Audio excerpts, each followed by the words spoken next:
So yeah, Robert, do you want to brief them on last night's adventures? So, What happened? so last night, what ended up happening was myself, what's his name? Clement and Svetlana went and basically we took on the Hissers. We got lucky because we found an outsider who was willing to help us. We may disagree on the lucky part. Yeah, well, it depends on what happens later. Yeah. Okay. So we could actually, what was the major bad guy's name? Narzakid.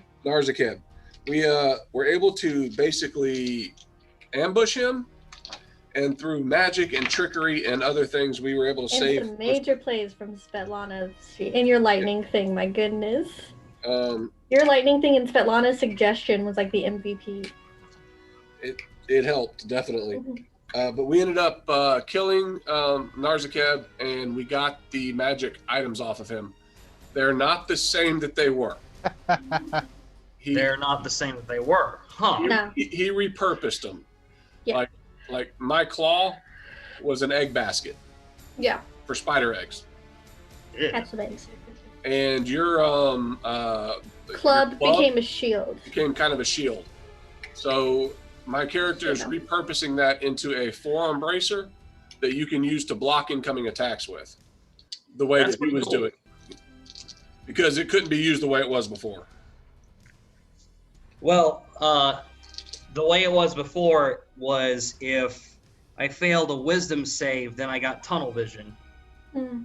Well, you don't gotta worry about that anymore. Yeah, that may be an improvement actually. In that regard. what weapon? So if you're gonna have this shield, what weapon do you want to use primarily, Dusan? I'm gonna go with my hand axe. Because out of what I have left, that has the it's like 2 months later, and you guys you could have gotten some more gear, some various adventuring. So if you want something different, okay, great. All right, I'll just add longsword to my sheet then. Okay, but more importantly, you have now a melting shield, which adds 2 to your armor class, which is good because your armor class was not awesome before. No, it was not. No, I'm sorry. It adds 3 to your armor class because it's a +1 shield. Holy shit. Oh, my armor class is the same. Excellent. But more importantly, when you actually get hit, it delivers 1d6 necrotic damage to your attacker. Is that going to be just for melee attacks, or because ranged attacks that'd be weird?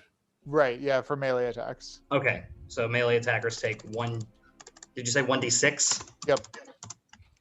Considering I never hit anything with the original version, I might actually get a lot more use out of this one. Okay, so you all have heard about Kokov, which is the next town over, having a problem. Apparently there was a little boy murdered there about a week ago, and then there have been some more. And so the head of the daughters in Kokov sent a notice to Svetlana to ask for your aid, and you agreed to go check it out. So you are on the road to Kokov, and it's not very far. It's about a day's journey, so you don't need to worry about staying overnight. And when you're maybe about, you see the town in the distance. It's a little fishing village. There's tons of ponds all around it. Mount Grysl is to the northeast, and it mostly makes its trade in fish and baubles that people discover around the ponds. And as you're about maybe 10 minutes away, you're kind of descending a little rise towards the town. You see a little apple stand to the side of the road. The proprietor is a middle-aged man with a little bit stooped posture, smiles and waves at you and gestures you to come to the apple stand. Welcome, welcome, travelers. Hello. I start inspecting his apples. Okay. Yeah, they look, they look fair. It looks like he's got a wide variety. It doesn't look like he just has apples. It looks like he has some other fruits, mostly, fall type fruits. There's some strange purple, like spherical purple fruits that you have never seen before. Pick up that one. Good sir, what are these? Is this good? Those are Grysl. Never heard of them. What do they do? Only grow in Bluetspur. They're delicious. Just 1 copper each. I'll give him a copper. I'll try one. I'll give him a copper. Okay. Yeah, they're kind of messy. They're kind of gooey. Like they're very soft fruit. It kind of splatters all over your face, and it's this like bright blue pulp to the thing. But it's nice. It's sweet. It's got a little bit kind of piquant flavor to it. Definitely good travel food. How long do these keep for, good sir? Oh, well, I've got some less ripe ones here you could keep for days. I'll take 3 more of those off of them. Oh, wonderful, wonderful. He hands them over. I'll take a pair of the less ripe ones. Okay. Yeah, I'll take 2 as well. Great. He's more than happy to arrange, and actually, you guys buy him out of them. Oh, wonderful to see. Thank you. Well, I don't suppose, where are you travelers headed to? We're headed into town. Into Kokov? Aye. Oh. Apparently, you guys are having some problems. I wouldn't go that way if I were you. What's wrong? We hear that a lot.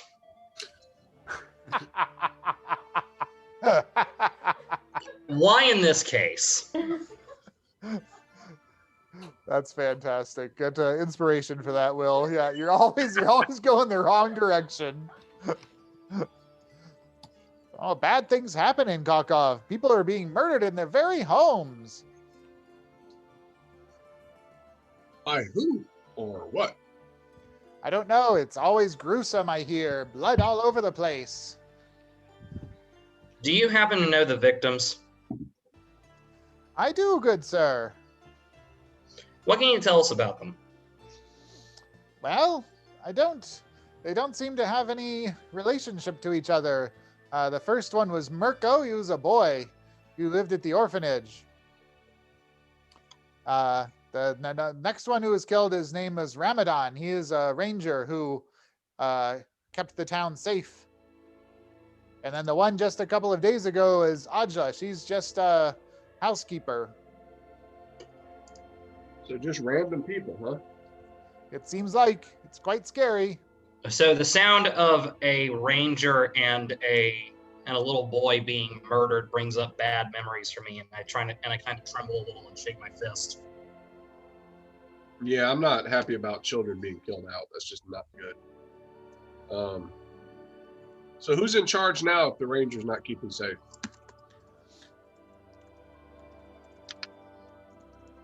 Well, That's a good question. Nea is the head of the daughters. Oh yes, we've had experience with the daughters before. Yes, she really is the one who protects the town from horrible things out there. And Willibald is the owner of the fishery. It's the major store in town. We don't have a burgermeister like Stratov does. Okay. Sure. So let's go talk to the. Let's go stop by the store. See if we can get any gossip. Yes, it's easy to spot. It's the biggest building in the center of town. Hang on, that's Thank the you for your help, fishery. good sir. That's the fishery we decided we were going to first. Mm-hmm. Okay. Yeah, with Billabond. He gives each of you an apple. Good luck. I think you'll need you. it. I start Thank looking on my apple. Okay. It's a pretty yummy apple. Thank you, sir. All right, you guys head towards town. So Kokov is definitely a smaller town than Stratov. Probably just a couple dozen homes kind of scattered around. There's the typical central fountain with the orb that projects the sphere of protection that protects the town against the lightning as well as various aberrations and whatnot. I was gonna say we met one of those. Yeah, but it's definitely smaller than you are accustomed to. On the way in, you see a fellow, probably in his 20s, big guy, like 6'8", maybe 6'9". He's got suspenders on. He's got kind of a little bit of a confused look on his face, but he has this really wide smile for you as you come up. He has a cane. He kind of walks with a bit of a limp. He approaches you all. Ooh, travelers, do you want pretties? And he has a like a leather case by his side. I can sell pretties. I'd love to see them. Oh, seems excited. He goes up to you, Darina, opens up his case, opens it. A couple of things tumble out. It looks like some of it's just junk. There's like a piece of a clockwork mechanism, a ceramic jug handle, a straw hat, a marble with a tooth in it, some brightly colored feathers. I low-key want that. A mummified leg of something that's about a foot long. Pretties, would you like to buy pretties? Kind of hobbling on his cane. Would I know if any of this stuff is magical or anything like that? You could do an Arcana check. Yeah, let's do that. Oof. It's only gonna be a 12. You're not sure. The feathers are quite brightly colored. You might be able to use them as spell components, but you're not sure that anything is magical per se. How much for the stuff? Ooh, which one? What can I sell my pretties? I'll take the feathers. Oh, feathers. 1 silver per feather. That's pretty steep. Where do these come from? Ooh, I find them around the pools. Strange birds leave them. Oh, which? Huh. What about the tooth, or the marble with the tooth?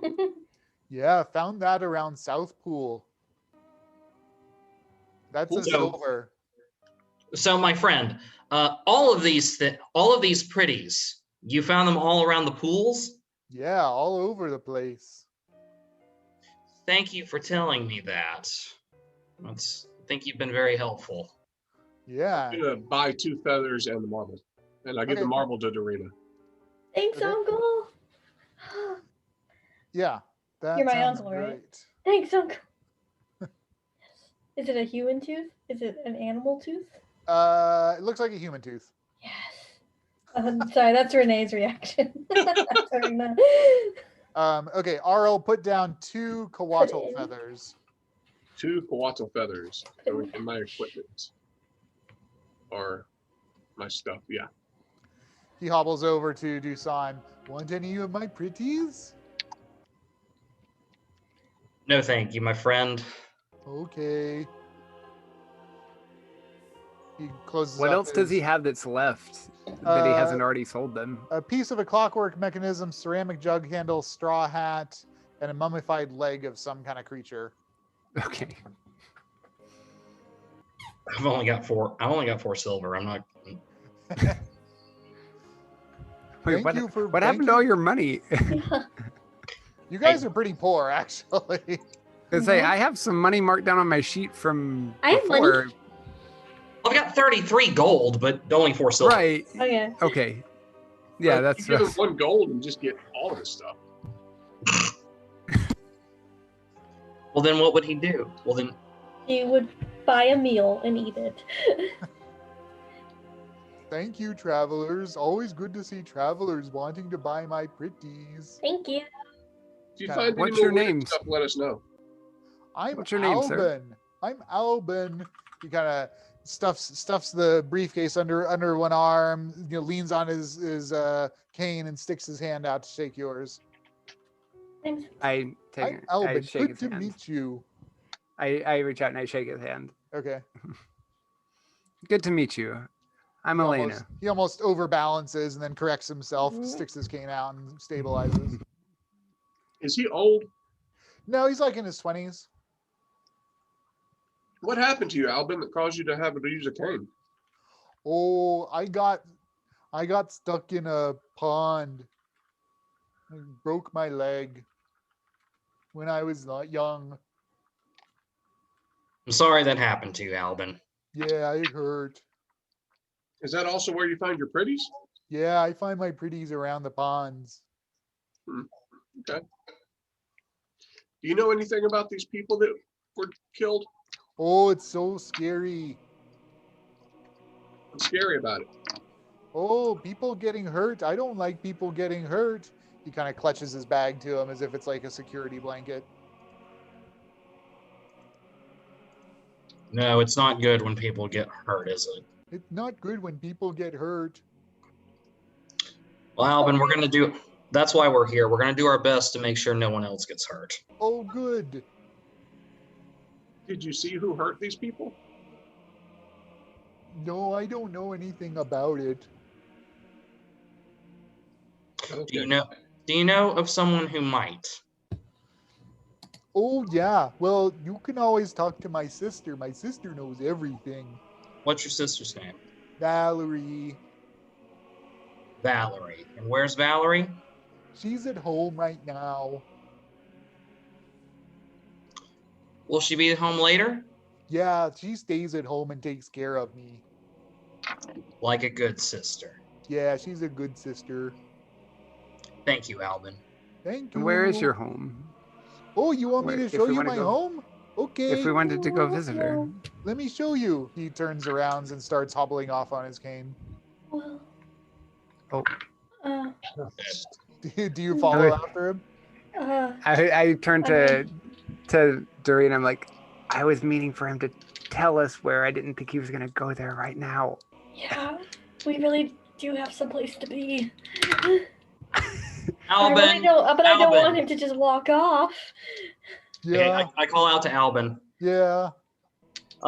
Albin, I'm afraid that we don't have time to go to your house now, but can you tell us where it is? Aw, you don't want to see my house? We do. We want to, but we'll come by later, I promise. You want to see my house? Let's go see my house. Maybe we just go see his house now and then we'll go. It can't take that long. Where is your house? Okay, Albin, but we can't stay long. Okay.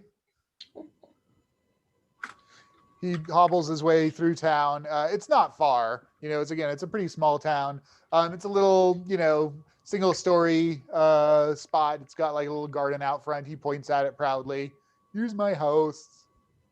I stay with Valerie. That's a nice house. Thank you. Very nice. You want more pretties? He opens his bag back up. No, thank you, Albin. We'd like to speak, but we do. If we could talk to Valerie, that'd be great. Remember? Oh, you want to talk to Valerie? Okay. He limps up to the door, opens it up. A moment later, a woman comes out. She's probably in her early 30s. She human, looks like she's kind of weathered from the years, but seems like she's just tolerating of her brother. She kind of looks at you all and kind of cocks a hip. Well, what you about now? Greetings. We're just in town because we've heard some of the horrible murders that have gone on. We're here to investigate. Put a stop to it.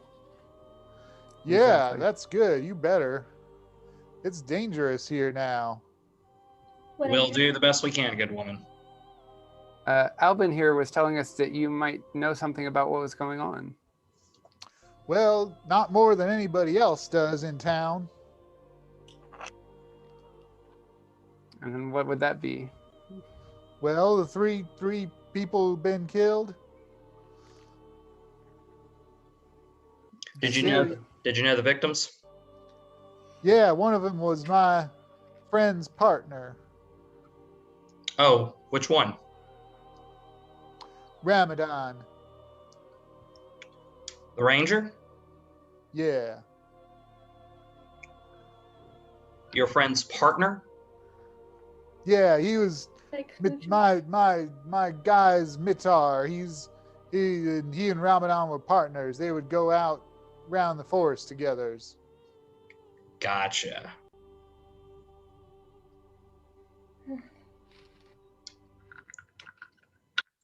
He must have been upset when Ramadan was killed. He was terrified. He thought he might be next.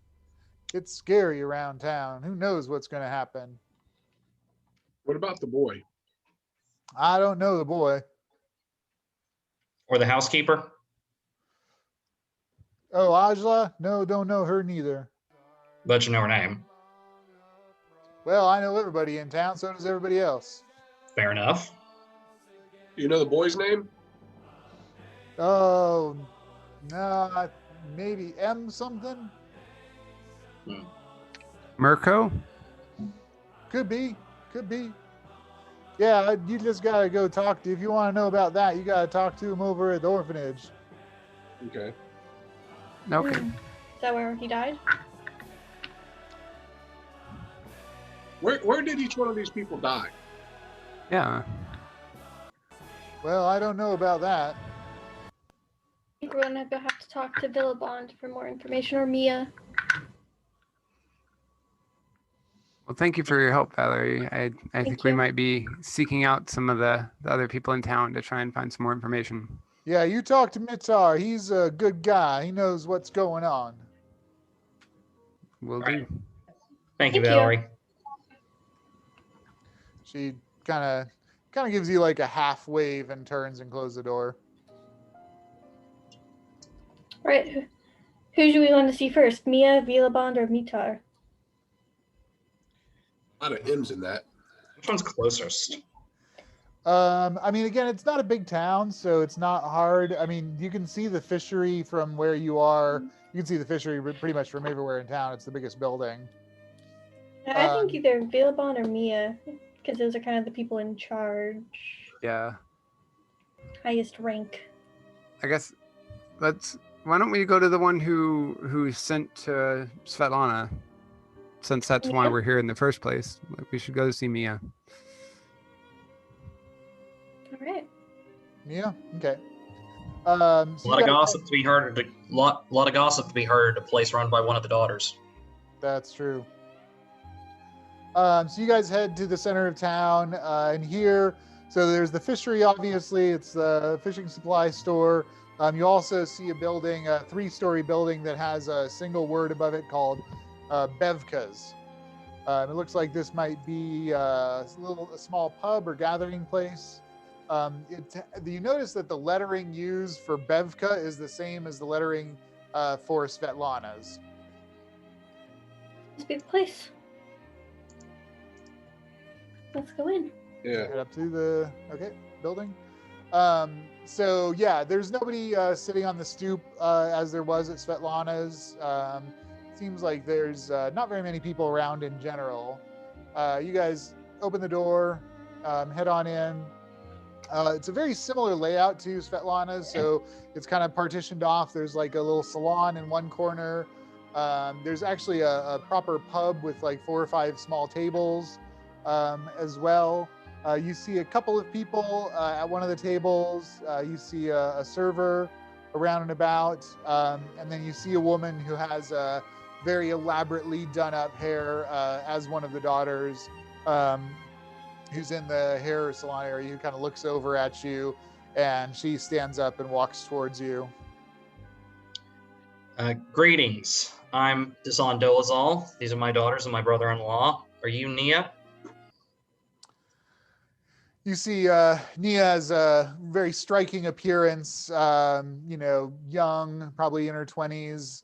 A little bit of a foreign look to her, and she smiles at you warmly. She radiates a sense of welcome and joy that you never really got from Svetlana. She smiles at you. Oh, good. Oh, Svetlana said you were coming. Thank you so much for coming, brave travelers. Kokov is in desperate need of help, and since Ramadan was killed, I'm not sure who to turn to. Please come in and sit down. She gestures to one of the tables, has a word with one of the servers. Mulled wine is served all around.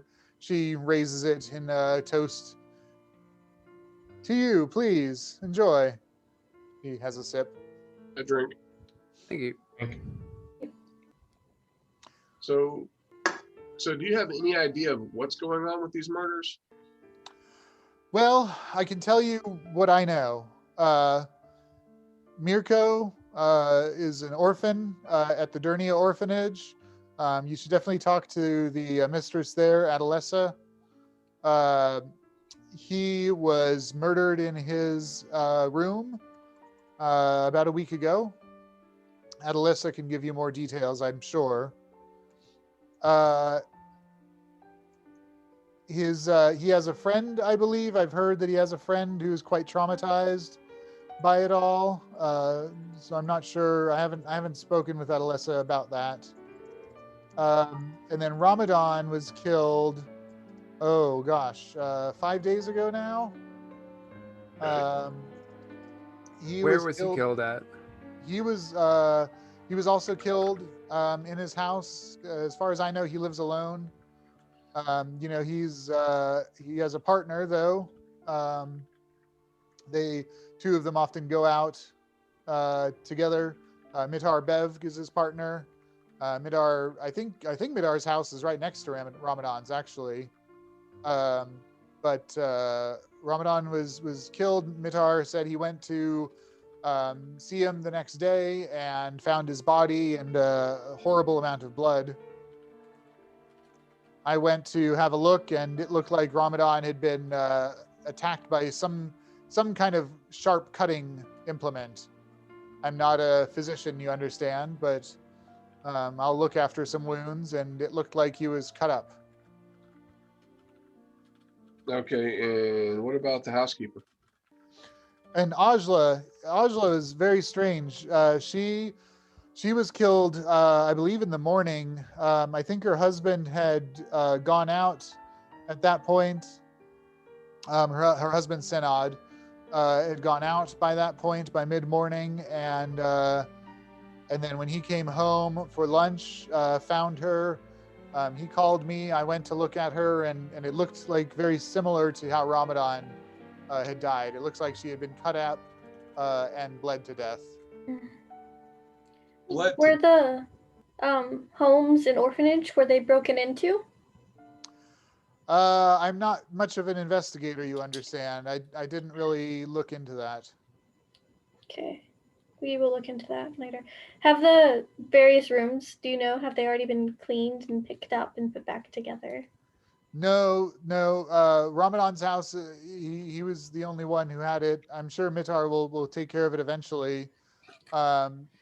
Adolessa moved the other boy to another room, and Senad is staying with somebody else. And how long ago was the housekeeper murdered? She was Angela was killed 3 days ago.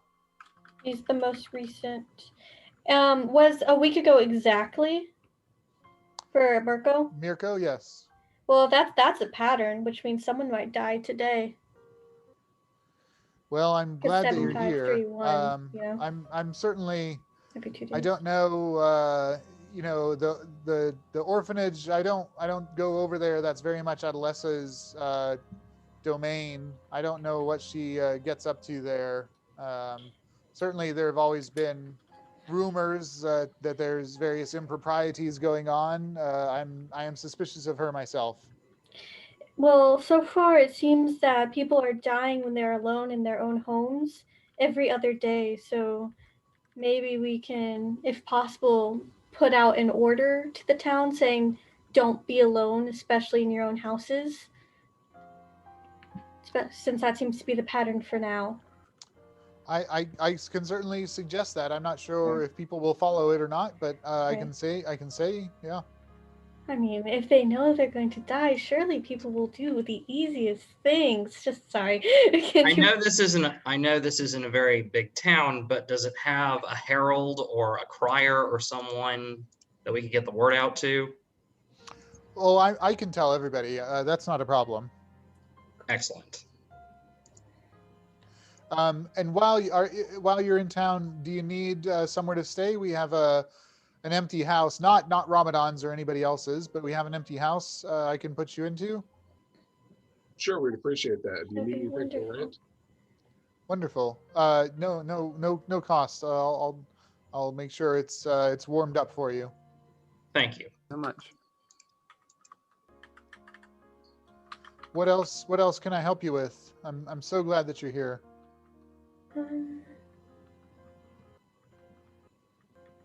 Here, we got the name of the ranger who was killed, Ramadan, and his partner. We know where they're at. Mirko at the orphanage. Got to talk to Adolessa about that. And I think we've got enough to start on. Yeah, I think so.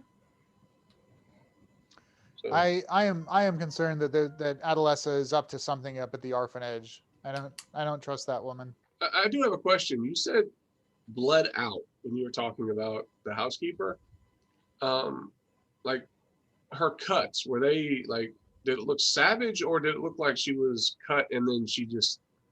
They were numerous and relatively shallow, but there was one across her throat. Okay. Interesting. I think we're gonna have to look at the body ourselves. Yeah. To determine. Do we want to start?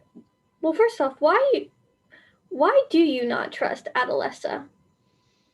She's been here for longer than I can remember. I was put in as the only daughter here in town. Svetlana has her whole coterie. It's just me here in Kokov, and Adolessa has always resisted any overtures that I've made to her. She doesn't come to Bevka's to socialize. She holds up there in the orphanage, and she collects money from patrons and takes in the orphans. And I'm sure I suppose she does her best, but it seems like the orphans never get adopted. What a shame. Okay. All right. So how do you guys want to get started? We have 3 crime scenes. Do we want to start with the latest one? The housekeepers, because it's the most recent and might be the easiest to find clues?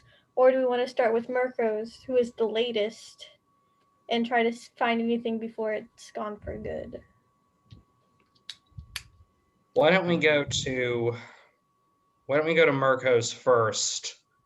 I was thinking the same thing. Yeah, let's go to the orphanage first. Find out as much as we can before that's disturbed. Then we can go to Ajla's house. And we probably won't have to worry too much about Ramadan's house being disturbed because no one lives there. Sounds good. Very true. Works. All right. Okay, the Darina orphanage is not hard to spot from town. It's up on a small hill, about a quarter mile outside of town. There's a little path leading up to it. Okay. Start walking up to the... Okay.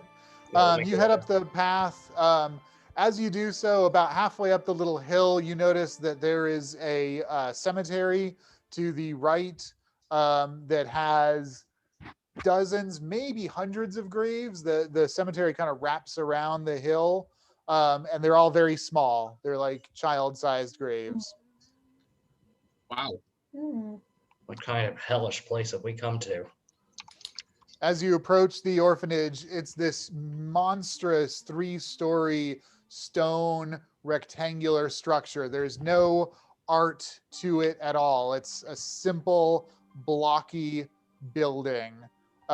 There's a handful of very narrow windows on the 2nd and 3rd floors. There's no windows on the 1st floor. There's a large double oak door at the main entrance in the center of the building. This isn't an orphanage. This is a prison. Or an asylum. Yeah, it looks not like what I would have expected. Hmm. Regardless, let's head on in and see what this place is about. Knock on the door. It's a place Okay. of business. Can't we just go in? There's a heavy iron knocker. You use it to pound. You hear it echoing throughout the entry chamber of the building. After about 5 minutes, the door cracks open and a female face emerges. It takes you all in at a glance and then opens a bit further. And you are looking at this woman here. She has a smile for you, which immediately strikes you as disingenuous. She steps out of the door and closes it behind her, kind of looks you all up and down, straightens her spine. Yes, how may I help you? Greetings. My name is Dusan Dolezal. These are my daughters and my brother-in-law, Aurel. Well met. My name is Adolessa Ia. I am the patroness of the Darina orphanage. How may I help you, travelers? We're investigating the incidents in the town where 3 people were killed, and we understand one of them was an orphan in your care. Yes, Mirko. It was quite sudden and terrifying. What can you tell us about Mirko? He was a energetic boy. He would often run amongst the pools outside of town. Sometimes he would bring Albin some of his pretties. Sometimes he would keep little trinkets of his own. He had a friend who shared the room with him, young Florian. Florian's the name of one of my friend's players. My friend's character's in another campaign that I'm in. Just fun facts.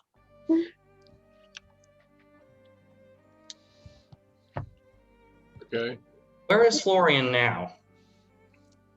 I believe Florian's out back playing. Would it be It was- possible to see the body? I'm afraid we buried Mirko the day he died. Perhaps his room? Certainly, you would be welcome to look at his room. May I ask how it is that you come to Kokov? Walking. We were Yes, miss, I can see that, as you are clearly not wealthy enough to own horses. A concern. we Ouch. simply heard of the murders and wished to see the matter put to rest. This is what we do. This is our chosen profession, is to seek out problems and solve them. We I were in see. Stratov when we heard. I see. Well, in my opinion, you have no further to look than Mitar. I believe he must be responsible for the murders. He's Why do you- clearly jealous of his partner. And that would spur him to murder and orphan his partner and a housekeeper because They were Ramadan was sorry, hang on.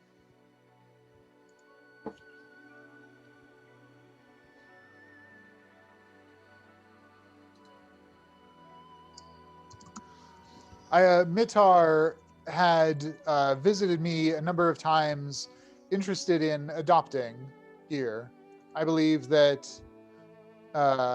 he grew jealous of Ramadan and perhaps in a rage attacked and killed Mirko. I don't know why he would have hurt Ajla. Perhaps they had an affair of some kind. I can already tell this is gonna be one of the things where we have like those nice like charts. This one expects this one. That's from like 12th Night from Shakespeare. Yeah. So you said you wish to see Mirko's room? We would. Yes. Very well. Follow me. Don't touch anything. I do have. In the room, or do you mean just out? As we're walking through the orphanage, young girl. She's throwing a lot of shade your way. I said one joke. I apologize. one joke. One joke. She opens the door behind her and leads the way in. You all enter into a very Spartan, cold, stone entryway. There's a stairway up. There's doorways further on into the orphanage. She leads the way up the stairs to the second floor. Here, there's just two simple hallways extending in either direction the length of the building. She turns right and goes about 2/3 of the way down, and there's a door there. She pulls out a ring full of keys, finds the appropriate key, puts it in, and click, unlocks the door, and she opens it and steps back. Excuse me, ma'am. The doors to the bedrooms, when the overnight. So yeah, are the children locked in their rooms, or are they free to come in and out as they please? No, the children are locked in. They can't be left wandering the darkness. Surely you know there's horrible things out there. I am aware. Thank you. And then I'm going to start investigating. But first I'm going to specifically focus on the door, and if there's a window in the room, the window, just to see if either the door was forced open or like shoved open. Okay, or give me an same with the investigation. window. And just kind of like a general scan throughout the room, like, is there furniture broken? Are there scratch marks? Like, was there a fight, or was this person came in and Sure. killed? Investigation. So I rolled a 1. And my int mod is a -1, so that would be a 0. Awesome. Okay, so it's a relatively small room, about 15 feet long, about 10 feet wide. There's 2 small beds on either side of the room. There's a small, maybe 6-inch wide, 2-foot tall window that's basically a slit through the rock. And there's a wobbly glass pane on that window. There's 2 small desks, one on either side. The bed on the left has a spreaded blood stain, and there's also a stain of blood on the ground beneath it. Darina, you do not get any insights into this. I'm not proficient in investigation, but can I roll perception? Yeah, what are you looking for? I'm not proficient in investigation either. You don't have to be proficient to do Oh. things. I thought you were a ranger, so never mind. It's foresty things. We're in a building. Okay, wrong build. Yeah, survival. Survival. Okay, well, I'm looking for, I guess, blood spatter patterns or anything that could tell me like the manner in which he died. Okay. Are you guys going to go into the room to do this investigation? Oh, yes. Oh yeah, I'm gonna enter the room. Okay. I am too. Yeah. Okay, go ahead and give me perception, Dusan. Okay. While he's doing that, my current thoughts are, if something killed him and he's locked inside, they either broke in Or rolled a 9. let in somehow. These are my current thoughts. There's quite a lot of blood that's pooled near where you think if he was sleeping like with his head at one end, near where his head would be. So probably slit his throat, similar to what the housekeeper had done. May have been If he was killed in in sleep. bed, and if he was asleep, that means the door must have opened quietly, or they got in quietly. That means they didn't break anything down. Maybe they have the keys. Did you find him here in the morning? Was he still just lying in bed? Yes, Florian woke me screaming because he saw Mirko's body. Oh, right. He has a roommate. I mean, this is all very quiet and fast. If it didn't wake up Florian. In and out. Is the door fairly heavy? Like, does it make a lot of noise when it opens and closes? Yes, it does. Okay. So we got a locked door murder. Sorry, I love murder mystery. Somebody died. Well, no, just a locked door. You know, like no way in, no way out. But they did it. Sorry.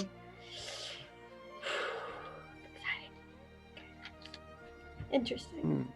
Interesting. Very curious. Very curious. And there seems to be there's a pane in the window, correct?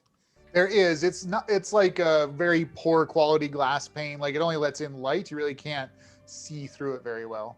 But it's not like an opening. Mm-hmm. No, you could not. Yeah, like you'd have to quite break. small, but it's also not even just open. It's Right. an actual pane. Right. You'd have to break it to get through. There's no way to open this window. Interesting. Dang. And there's nothing. There's nothing in the room that looks damaged or broken or anything. So there's like no signs of a struggle. Yeah. No signs of a struggle. Is there any blood on the other kid's bed? There is not. Now might be a good time to go speak to Florian. Yeah. A question, ma'am. Why? Just curious. Why is he was killed a week ago? The room is still covered in blood. Well, I moved Florian, and I have other things to attend to. It's just me here. I see. It must be difficult. I have a question, and this is just off. There were a lot of graves outside. Like, how many children have been here? The Darina orphanage is centuries old. Okay, just curious.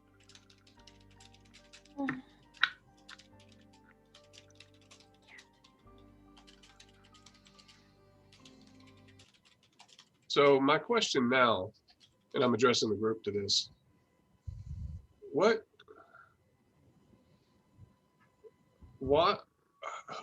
or who could get in here and not only kill Mirko, but do it in such a way that Florian would not even be aware of it until the next morning? I mean, door was locked, can't get through the window. Well, we do know of ways, such as myself or even Elena have ways of increasing silence and keeping unawares. Yes, but you'd still have to get the keys to get in. Right. She's the one that she says she's the one that's got them. And unless you're like this big, you're not getting through that window. So it's just odd that Florian slept through the whole thing. Very, very perplexing. There are also ways to keep people asleep as well. Maybe someone did sneak the keys, open the door, or even pick the lock. Not that we didn't use sleep a lot last night. No, not at all. Okay. Somebody's just slitting throats. Let's go talk to Florian. Let's go see what he can say. Hi. Yes. Okay. Adelissa leads you downstairs and then out the rear door. Here there's a fairly large fenced-in area where there's about a dozen children running. Some of them are running and playing. Some of them are like building like little rock statues, like little rock buildings. There's like a sand pit. Some of them are digging and building sand castles. It's all fairly bleak. Like there's not toys. They're just like picking up rocks and dirt and making the best of them, sort of thing. You see to the right, the cemetery has wrapped around, and you see a relatively recent grave about 100 feet away from the edge of the fence. As we walk by, I'm gonna reach into my pack and pull out those fruits that I bought and start breaking chunks off and giving it to some of these orphans as I go by. Ooh, okay. You are immediately mobbed. Like after the first one gets one, and it's like, ooh, special. then all the rest just gum around you, and they're like, nee, nee, nee, nee, nee. I just break off little chunks and just give a little bit to each one that I can till I'm out. I'll take Yeah. out my Donate my apple, apple. And cut it apart and Yeah. give it to them as well. Okay. I'm actually going to take out my lute and start playing a jaunty little upbeat tune. Okay. You all notice Adalissa is standing there with her arms crossed, clearly unimpressed with your display of generosity. Yeah, I really don't care what she thinks. So which one's Florian? While a tune's being played. Oh, I'm sure you're clever investigators. You can find him yourself. Was Renee asking her? Which one looks sad? Which one looks sad? In this I bet case, sadder Which one than looks- normal. which one This, looks I mean, more say, this is a sad. pretty bleak place. They're playing with rocks and Right, dirt. not I like- the Give me They a- probably all give me a look red. sad. Instead of Give me an sad, Give me Let's an look for the- insight DC 22 on that one, Darina. Perfect. Excellent. Easy. Not Hey, even. I'll I can't. say- I physically can't even roll a 22. I did, however, roll a natural 20. They are quite. Oh, you did? I did, but I Okay. only have a +1, so You know 21. that's good enough. Yeah, they are in fact all sad. Like they're orphans in a horrible domain in Ravenloft. Like I don't know what your benchmark is for sad, but this is pretty Extra low. sad. I totally just heard Susan laughing. Yeah. Hi, everybody. Okay, instead of Yeah, this you'd spot a freckled little boy who did come over and take some of the fruit and then kind of wandered off and sat down dejectedly. And he's like piling up a rock. He like puts two rocks together and then puts them back down and then puts the two rocks back together and then puts them back down.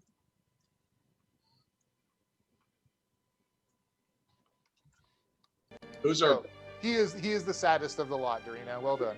who's our best charisma person? that might, I think that's me. Probably Dusan. Yeah. Not me. I only have a 12. I have a -1. I've got a 14. Yeah.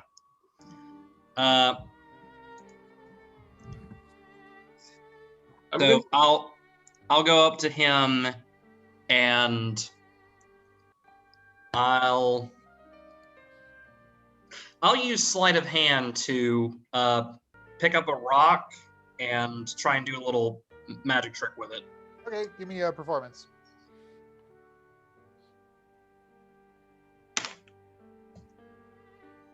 That's an 11. Okay. He kind of looks up at you with these big, sorrowful eyes, his freckly face.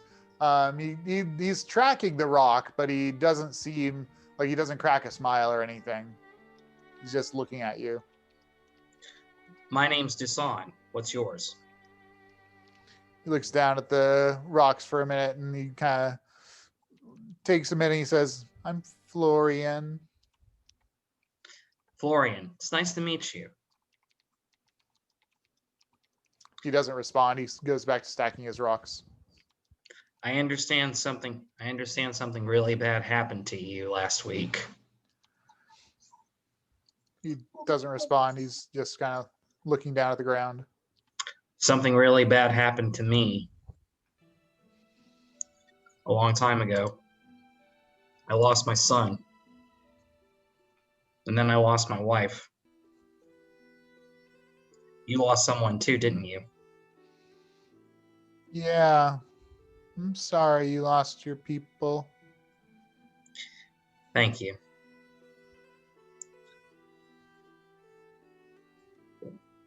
My family and I, we came because of what happened to your person. We want to find out what happened and make sure that nobody else gets lost again.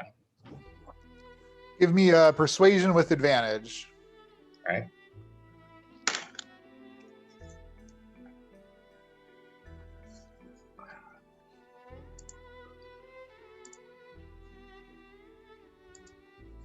Sorry. Let's say 10 and a 10. Okay. Is Okay. that after your modifier? Or your No, persuasion? no, it was actually a 10 and an 8. Okay. Ooh. He kind of briefly looks up at you and then he goes back to those rocks.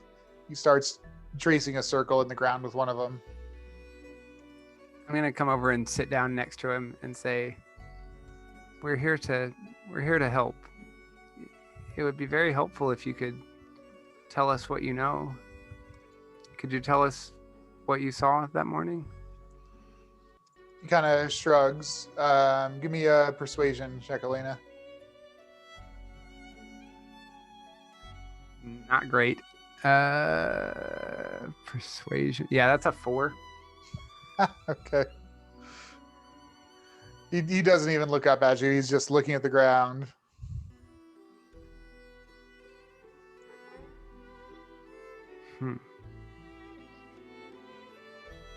We were just playing at the pools last week. Do you like going out to the pools? He nods. Find lots of cool trinkets there? Shrugs. Sometimes. Mirko found a really cool thing. Oh yeah? What did he find? So his aimless circle that he's making starts to change, and he draws something. So he draws the circle, and it's hollowed out, and it looks like if you took a bowl and broke it in half. That's what he draws. It was made of silver. Silver? That's very special. Yeah. I bet he was excited to get it. He shrugs. What did he do with it? It was in his desk.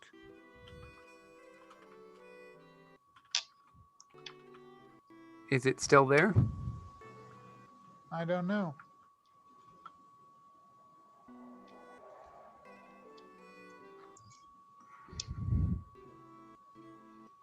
Did you find things like that very often? Or is that an extra special thing? He shrugs and says, that was really special. The lady that takes care of you, Adolessa, she said that you woke her up when you found Mirko. What woke you up? He turns his head away and starts stacking rocks again.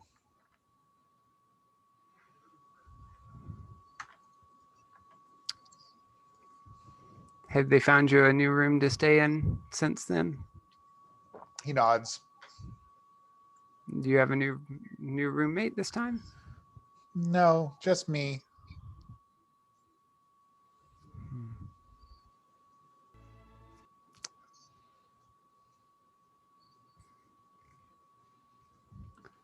I'm going to come down next to him Okay.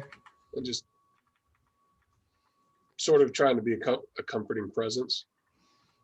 Okay. Yeah, we're gonna do our best to find out who did this. Okay, that's why we're here. Give me another persuasion now that Aurel is there. Kind of trying to make things seem good. Can I assist with that? That's- Sure. Okay. Oh, that's much better. Thank you. That's a 19. Oh, nice. I got a 9 and a 19. Okay. This time he actually looks up at you for the first time. He's like, please find the bad guys. That is absolutely what we're here to do. The bad guys. You can help us find the bad guys. Can you tell us anything about the bad guys, Florian? No, I don't know anything. I just woke up and saw Mirko. I see. I know that was hard. But thanks for talking to us. Okay. We really appreciate it. And I take out one of those Grysl fruits and give him the whole thing. Ooh, nice. Okay. He takes it and smiles at you a little bit and starts nibbling on it. Should we go and see if that bowl is still there, or bowl piece? Yeah. Yeah, why don't we ask Alyssa to take us back to check for that? Do we have to Let's ask not her? tell her Can we just why. go? Can we just? Do we have to ask her? Can we just go? Well, she may have locked Yeah, the door back. We can Did tell her. she? We can. Let's just say we're She's, going to go. no, she's standing there watching this whole thing. Okay. Yeah, we would like to go back and check the room again. She shrugs, turns around without comment, and walks back in, leads you up, unlocks the door again, opens it up. Is there a drawer that it looks like, or his desk that it is that desk still sitting there? It is, yeah. There's a desk on both sides there. Okay, I'd like to go open up the desk and take a look. Okay. Yeah, so it's a little desk, like with a chair kind of alcove that you pull into, and then the right side there's 3 drawers that pull out. Okay, I'm just going to start opening up drawers and. Okay. Yeah, the top drawer has some charcoal and a slate for drawing on, etc. The middle drawer is empty, and the bottom drawer has some pretty colored rocks. But no silver half bowl thing. No, give me a perception check though. Alice, can I assist with that? Yeah. All right. That is going to be a 22. Wow. I rolled really bad and really well. So the middle drawer, there are some scrapes in here that you don't know how they would be made except by something fairly heavy being placed in here. So like a really big rock maybe might do it. But the thing that Florian drew, if it's actually made of metal, would also have been heavy enough to make some of these marks. I'm going to kind of point that out to Dusan, who's kind of helping me look. Okay. You see that? That's very something was in here. That's very interesting. I turn back to the lady who's been bringing us through here and say, was there something in this middle drawer that was taken out? She furrows her brow and says, I don't have a habit of going through the orphans' things.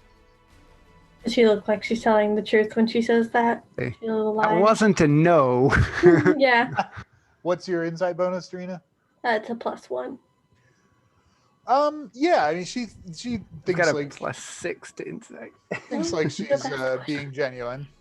Okay.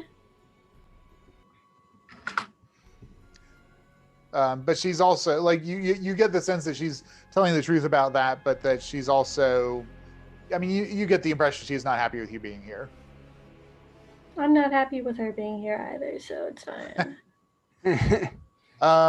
Elena, do you have Arcana proficiency? I do. Go ahead and roll that for me. That out. Okay, let's see. That is 14. 14. Okay.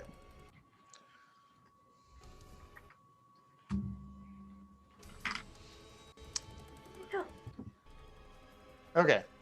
So anything else you guys want to do in here? Yes, I have one more question. As soon as I pick up this dice that I just dropped. Okay.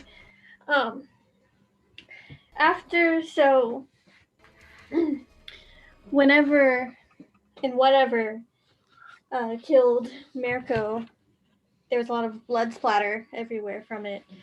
I want to know from that. Okay, we're about to go to two detective questions. First detective question. From the blood splatter, maybe from hunting something I know about blood splatter, I don't know. Can I tell maybe where somebody might have been standing if there was some sort of corporeal form that would block from the blood splatter hitting? Like knowing where he was lying down and where his body was, imagining just like a cut across the throat. Yeah, roll investigation. Cool. And then my second. Aurel, you spot Darina poking at the blood stain more that you've already looked at in some detail. And then my second question is, if there was a lot of blood splatter on the and supposing that it got on the person or thing or what have you that's done this, is it possible to see if there's like maybe a trail leading either to the door or to the window or maybe something else entirely? Sure. Like blood that's not supposed to be where it is. Why don't you roll survival then instead? Okay. Or add your survival. While she's doing that, I'm going to cast detect magic as a ritual. Okay. Just to see. Yep.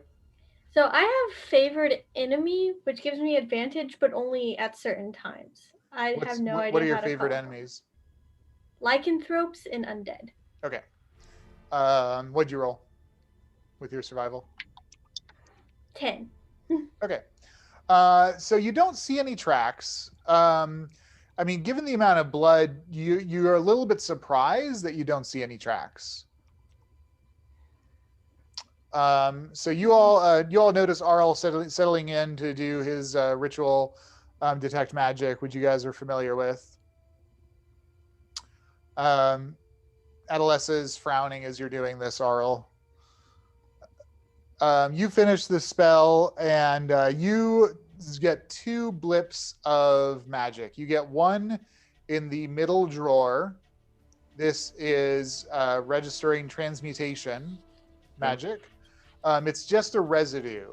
So you think that something very powerful was in this drawer enough to contaminate it, basically. Kind of like made it radioactive, basically, for a short period of time. It's definitely fading, though. Okay. The other is there is a conjuration and evocation magic. It's a little confusing. It's basically like centered near the middle of the room, in the middle of the and like in the air. Just in the air. Interesting. I wonder if someone called forth it. Could be anything, elemental, whatever. Give me an Arcana check, Aurel. Oh, 20. 28. Okay. There it is. When I roll my next attack roll, it's going to be on the fuck, so we're good. Yeah, so as soon as you say that, Aurel, yeah, 100%. If you were to conjure a creature into being, this is exactly the signature it would look like. And you just have to be able to see the spot, because I know my magic, of where it would need to be. Right. So someone could have just been looking through the window or whatever. But you can't see through the window. You can see enough to target a spell like this. Never mind. You can see through the window. But aren't we on the second floor? So you have to be able to, which is of course possible. Like that's not too much of a stretch. If they can conjure something, they can cast fly on themselves. Mm-hmm. So I think we got something there. Oh no. And I turn and look at what's her name? Alessa, and ask her, where did Mirko's stuff go? Where did his personal belongings go? She kind of furrows her brow and says, "It's all here. I haven't touched the room since Florian left." Okay, I go to where the drawer was and open the drawer up. Okay. And I'm looking at the spot where I sensed the magic was coming from. Yep. And I emphatically am saying there was something here, and whatever was here was taken. So if you didn't take it, that means whoever killed Mirko was after probably this thing or is connected to it somehow. So we need to figure out what this was to help us figure out who killed Mirko. Well, like I said before, Mitar and Ramadan spent a lot of time wandering around the pools. Perhaps they found something or knew that Mirko found something around there. Like I said, I think this is why Mitar may be responsible.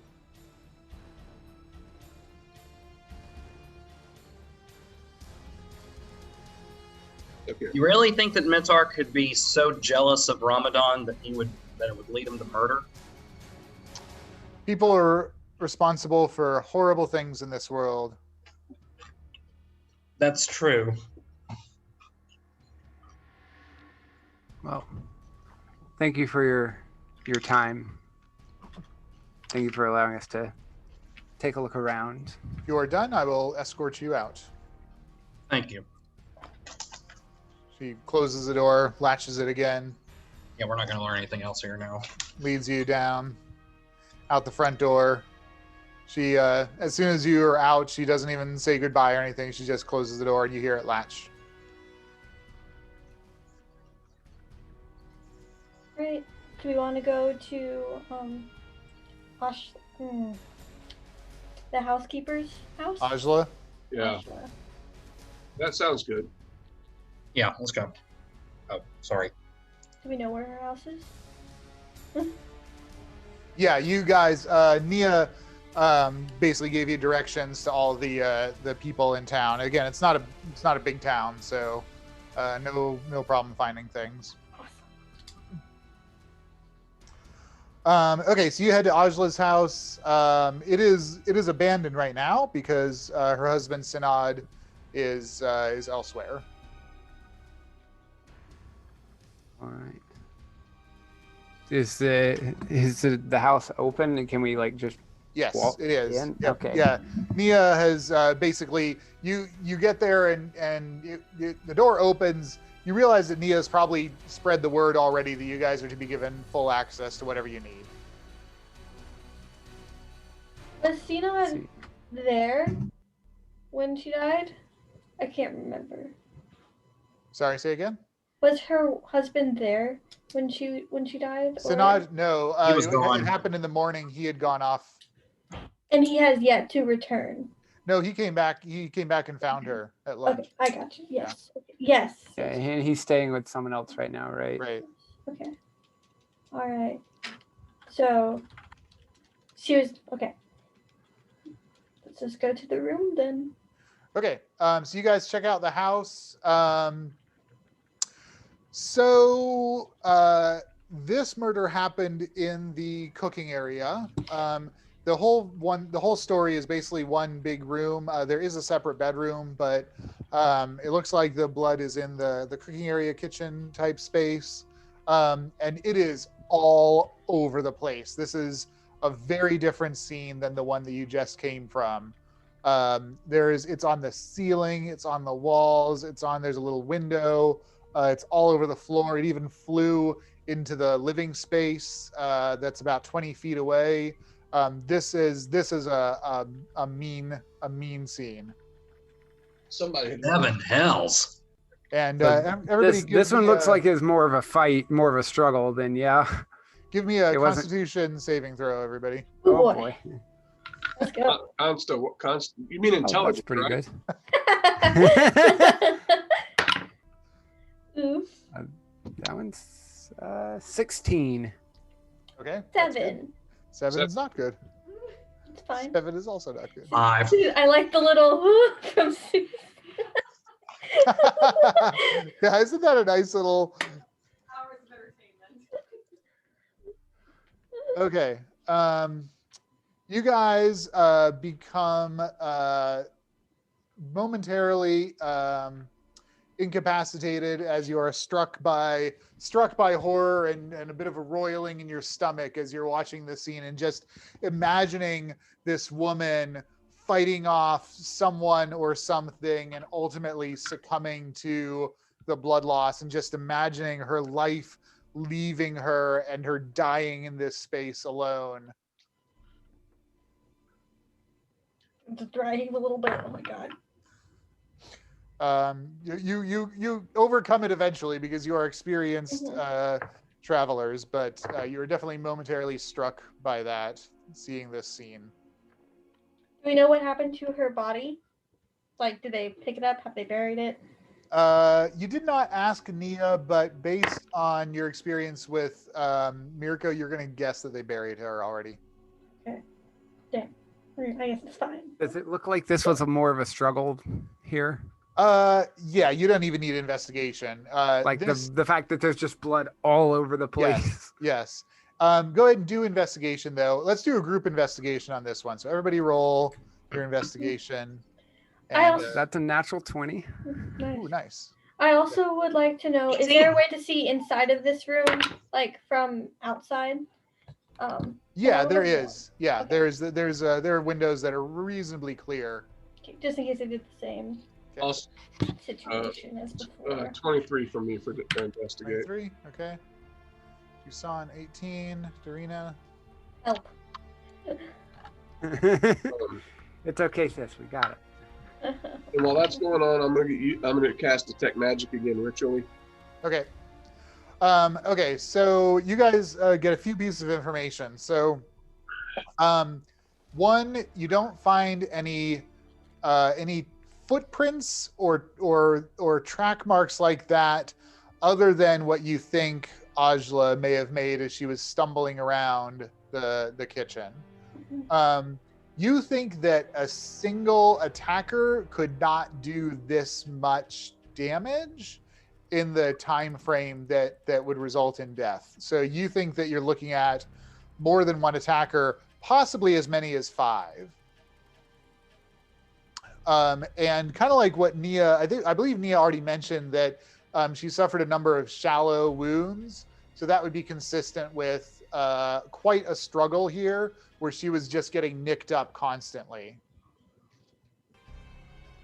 Aurel, you cast detect magic. You find, now that you know what you're looking for, the exact same signature. It's a little bit stronger because it's a little more recent, right in the middle of the kitchen. Only one signature. Yes. But you do know, based on that 28 that you rolled before, that if you were to conjure or gate in or summon in creatures, that they could go from the same point, basically. Okay. He was It asking would in not case he surprise had a you. part of the bowl. Yeah, it would as not well. surprise you if half a dozen creatures appeared in this one space. Because I know that while they're still looking inside, I'm gonna go outside and start looking around the windows and look around the area around to see if there's any tracks or anything of somebody standing at a window to see what's going on. Give me. So that detect yeah. magic goes for like 10 minutes, by the Right. way. Yeah. Like it's a continuous thing around you for Oh, like 10 okay, straight yeah. minutes. Yeah, it's probably more than 10 minutes to walk from the orphanage because that was a quarter mile away. Yeah. Well, no, I would say like if he casts it again and he's like wandering around outside, if Oh, I he sees see. anything. I see. Gotcha. Okay, so Aurel, give me, first of all, just give me a flat intelligence check. It's gonna be a 16. So you realize as you're about to step out the door that Darina is an extremely competent tracker, and you think you might mess up tracks that she would need to be able to see to figure out if there's been someone out here. I holler at her. Come on, let's go. I need you. Yes, Uncle. We're gonna try and Where are find you some two tracks. running off to? I think we're about to see if we can figure out where these people were standing when they poofed in. They summoned something else. So somebody, and there's no more tracks in here. So they had to be again looking in to see it happen because they got to be within 30 or 60 feet. So there was a chance somebody was outside. So we're just gonna check. If you guys want to stay inside and look for, I'm suspicious about the fact that Mirko had this very special and powerful bowl thing. Maybe she had something too in here, even though nothing popped up on the magic scan. I don't know, or you can come with us, it's whatever. How big of a room is this? The kitchen's relatively small. It's like 5 by 10, and then the living area is about another 10 by 10, and then there's a door into a bedroom that you guys haven't gone into yet. Okay. It does stand to reason that whatever killed Mirko was of magic origin, and whatever killed Ajla was as well. Yep. Must have been the same kind. It was. So yeah, Darina and I are gonna go outside and investigate real quick. Okay, so Aurel, go ahead and roll investigation. Darina, roll survival. Thank goodness.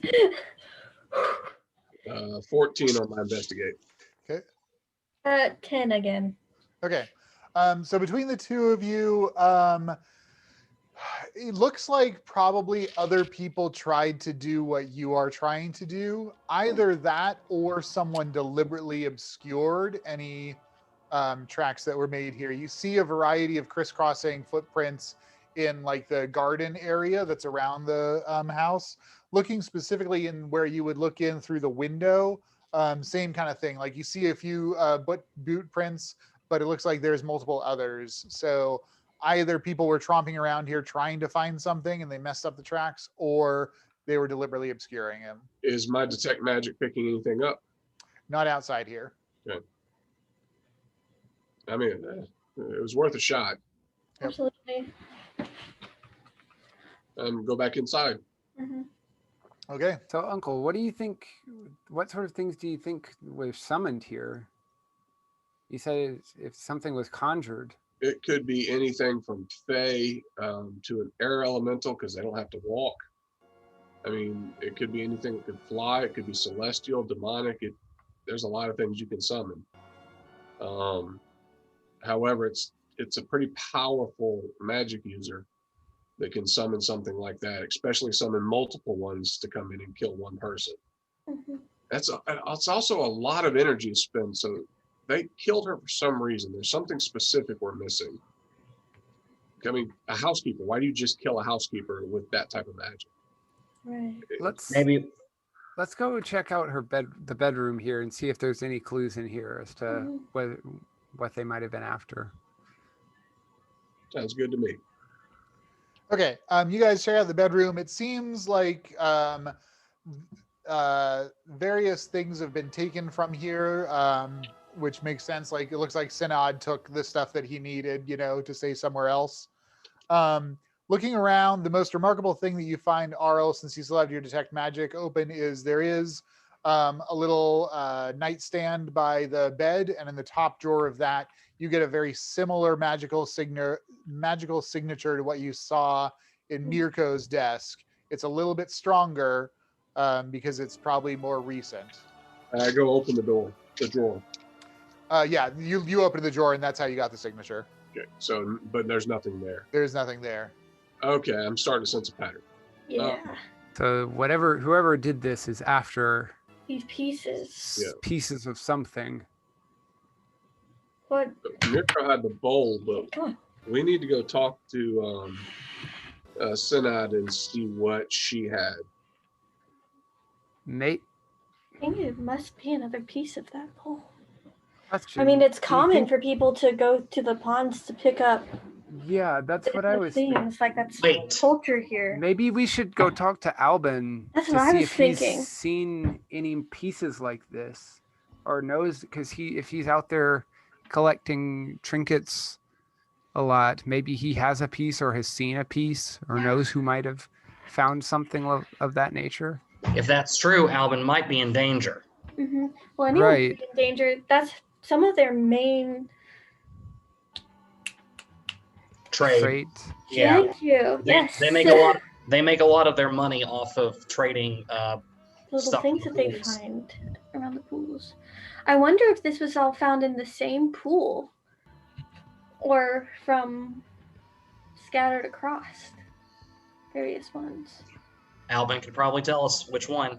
Well, that's Maybe. if he knows, but Synod could maybe tell us which one she was at most recently.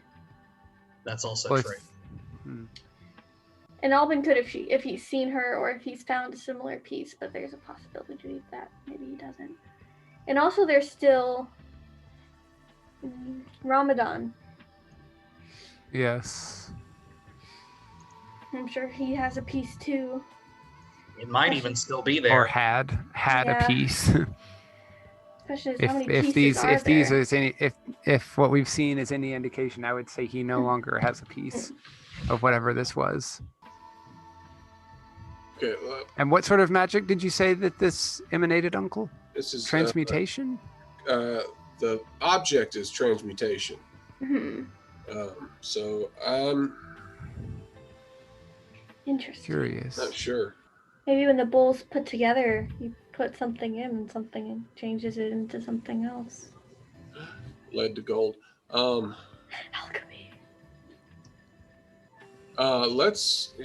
So who y'all want to go see Philosopher's now? Stone. Should we go check out the last murder? I don't know how much different we're going to find. I'm sensing a pattern already. Well, let's go ahead and do that because now that we know what we're looking for, It's true. it should be a lot faster to just check it real quick. And we need to absolutely talk to the people, Sinad, and Mitar as well. Yeah. Yes. So I'm just worried about more people getting hurt while we're investigating things we already mostly have figured out. what time of day is it? You guys got there pretty early, so it's like late morning at this point. Okay, so we do have time because most of these people were probably killed at well, no. Well, no, the lady was killed in the middle of the day, right? Yeah. So Yeah. I mean, we could always split the party. Let's I think we should all go one or the other. This is a small town. We can move quickly from place to place. That's true. Okay, so you're gonna head to Ramadan's house? Okay, let's just go quickly double check that what we see there matches what we've seen in the other locations. Confirm and move on. Darina, when I go in, I'm going to cast Detect Magic as a ritual again. Okay. If Darina can go ahead and go outside and use her tracking ability to try and find while we're doing that. Sure. I can do that, Uncle. Okay. So Darina, go ahead and give me your survival. Can I assist with Darina's searching? I'm also proficient in survival. Yeah, absolutely.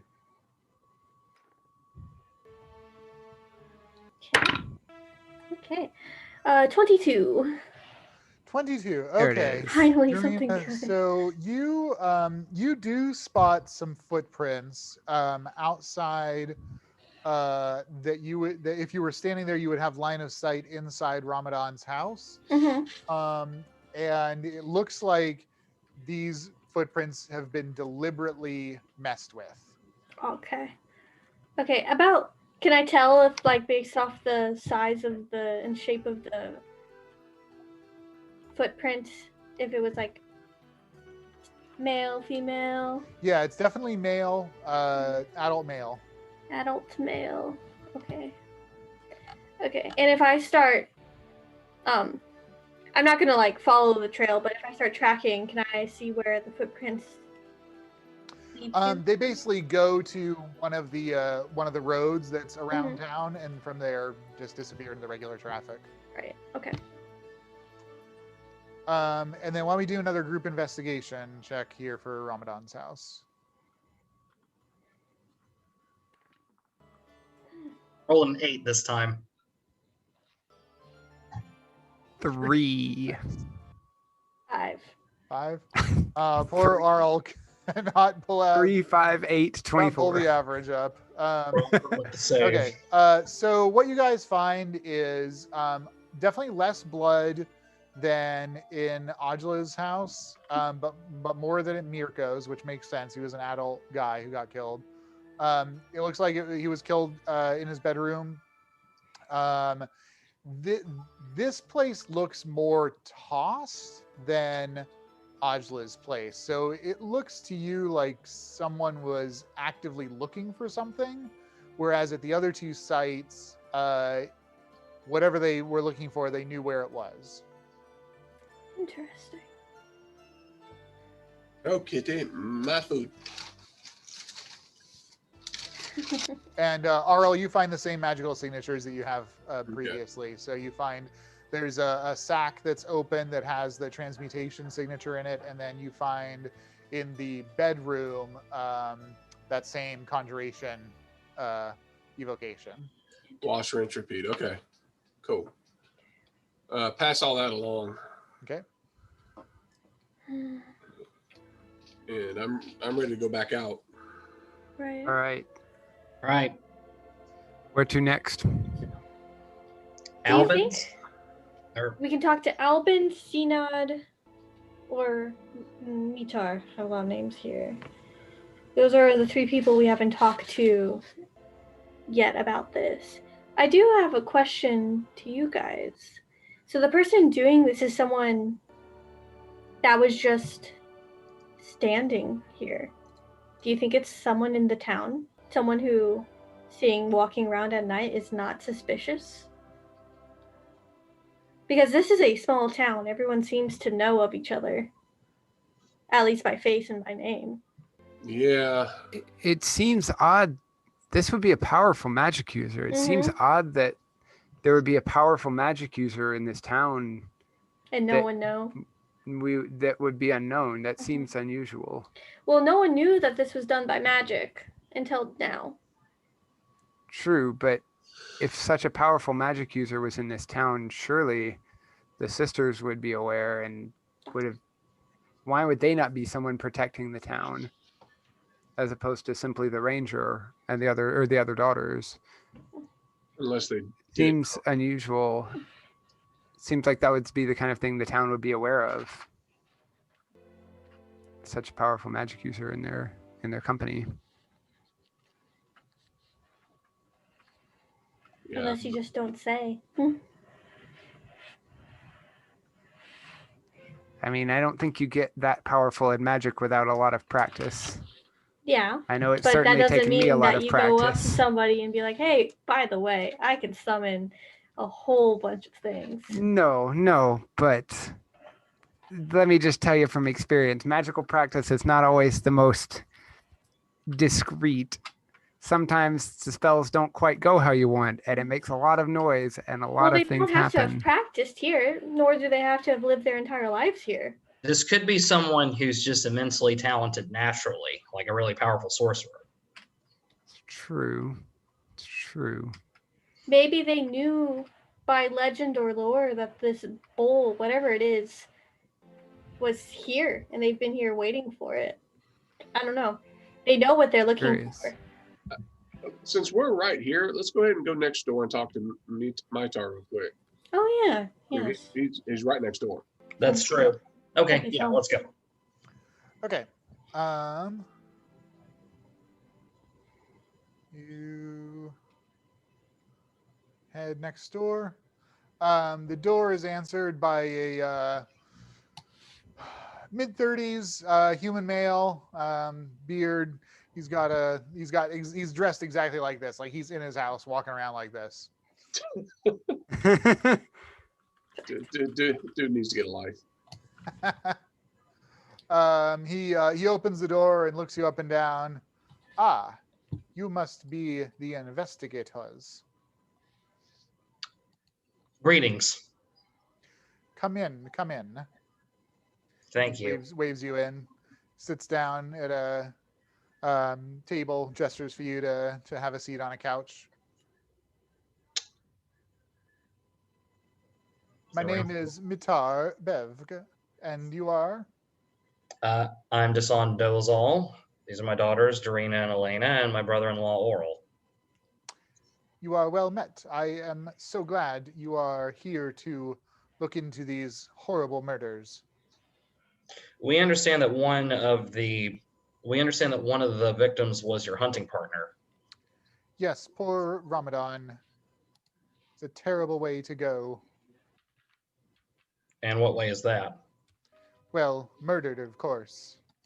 We always expected that we would encounter some horror in the forest, not die in our sleep. Did y'all find anything recently near the pools or anything like that? Could have been a silver bowl, some trinket or something like that he kept. Well, I know Ramadan was always going out without me and finding things on his own and not sharing them. So it's certainly possible that he found something and didn't tell me. So you don't know which, if any, of the pools he spent most of his time around? Well, no, I do. You didn't ask me that. I think this week he was at the North Pool.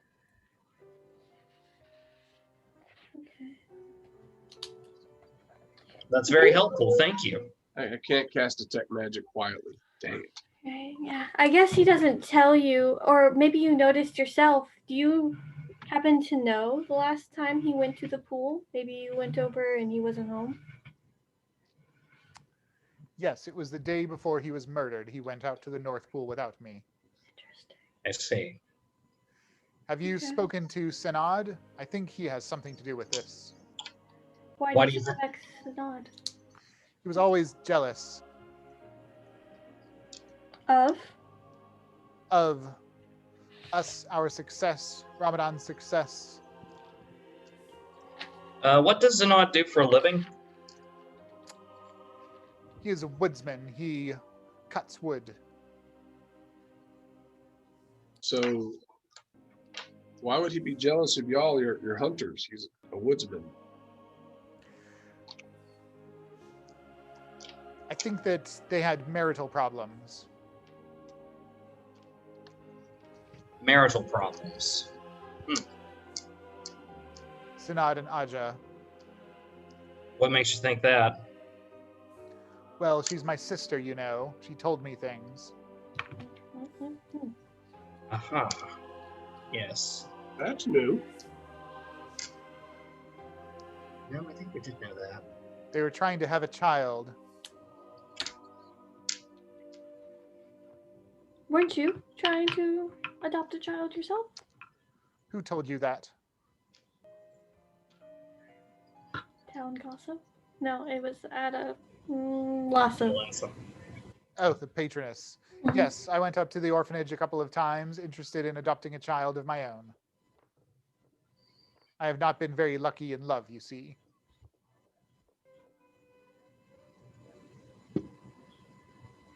Seriously, cat.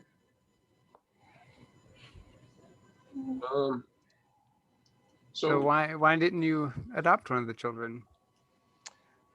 I never found one that quite took to me. See, Did children you- can be very fickle. Indeed. Did you know the boy that was murdered? Mirko, Mirko? yes, I met him in one of my tours. Seemed like a nice young lad. Did you ever see Mirko out? When y'all were out hunting or anything like that? Did you ever see him? Yes, Mirko would sometimes go around the pools. Did he ever go around the North Pool? I never saw him there, but I have not been to the North Pool for many weeks. Ramadan might have, but he's dead.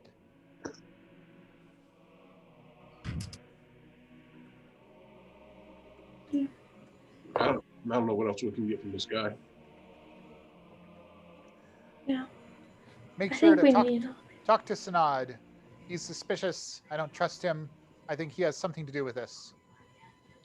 Thank Why you. do you think he would have done it besides just jealousy? Why? That seems so odd. I think that he wanted to kill Ajla so that he could take a new wife that would give him a child. And he was Thank you, jealous. He was jealous of Ramadan. Surprised that they just didn't adopt.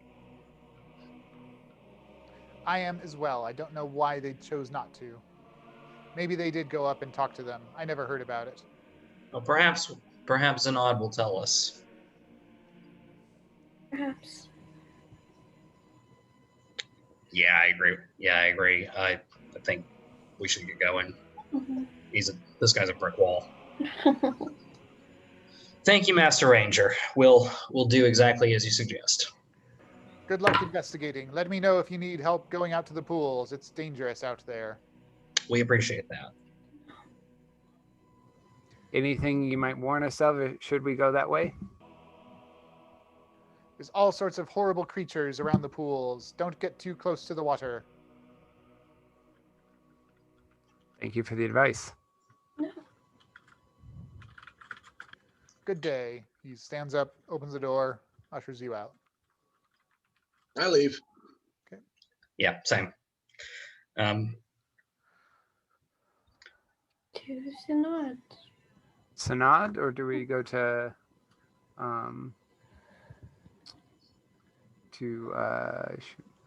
Albin. Albin. I think if we go to Sanad, what we're going to learn is that Ashla went to the pool the day before and that he is suspicious of someone else. Everyone here seems to point fingers Yeah, we at have the a next nice person. little line going on here. This is the suspect line. That's awesome, Renee. This person points to that person, points to that person, points to that person. We've actually been meeting them in When the we get to order the of end their of the- suspicions. When we get to the end of the line, it's just going to loop back to the first. That's what I'm hoping for, personally, just for the Alvin doesn't seem to hold any grudges against anyone, though. right. At But I least feel not like that we know Sinat I of. mean, suspect of all the Alvin. people that we've spoken to, he's been quite the friendliest. He has been. Nea was friendly to you. That's true. That's Nea was true. friendly. That is true. But we can go to Sinat and confirm Mitar's story. See if he was lying. Like that's something important to confirm everyone's different stories and to confirm whether or not. I mean, I feel like we all are in agreement that it's this bowl. But we can confirm that it was in one pool or multiple pools by talking to Sinad. Because he would know if she went to the North Pool or if she went to a different pool. Because we don't know where Mirko went. Just that he went to a pool. Yeah, that's the only reason that I think that's the only reason I think that we'd get anything out of going to Zanad. Mm-hmm. And also, I really want to complete my suspect line. So Sinad is next on the list. So I do need to know. I suppose we should talk to him. All right, Zanad. Where might we find him? And then Alvin. Okay, yeah, you guys, Nea told you where you could find him. He's actually sitting out on the porch of his friend's house in a little rocking chair. Good, maybe we can make this quick. Let me see if I have a picture of him. Yep.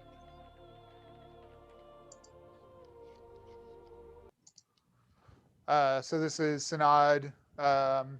Reddish hair, beard, kind of short cropped, intense kind of gaze. He looks at you as you approach. He nods.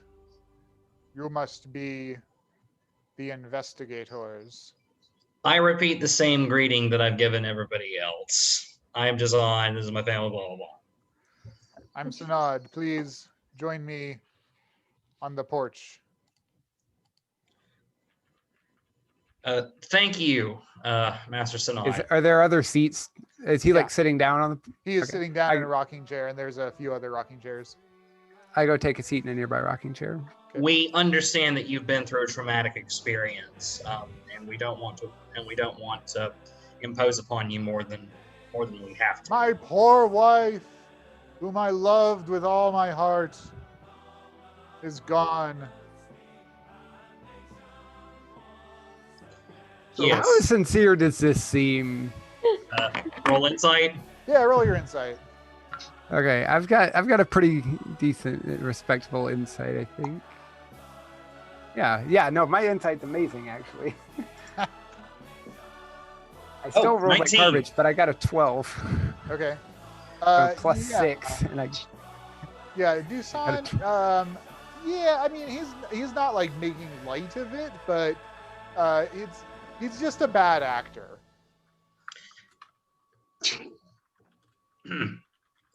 What can I tell you about poor Ajla? I feel your pain. Master Sinad. I lost my wife as well. Oh, you poor man. It's a tragedy in life.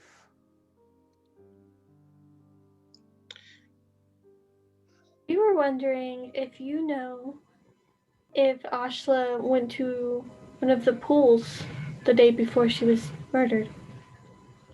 Yes, she did such a nice job taking care of me, and she spent her free time looking around the pools. I believe she went to the North Pool the day before she was horribly killed. Did she happen to bring anything back from her trip? Not that she told me about. Okay. But sometimes, you know, she would keep secrets. Yeah. How do you know she was keeping secrets, or what made you think that? I think she told her brother many things, Mitar, that she did not always share with me. Did your wife happen to go by the pools recently? Yes, I told you, she went to the North Pool. The day before she would died. Where she died. Yeah. Did she bring anything back? I told you. Yeah, we already asked. Yeah. You missed that part. Yeah. I'm thinking to myself. I'm Yeah. trying to go over all the stuff in my brain. Sure. So if you just had to just guess who you think is behind this, who do you suspect?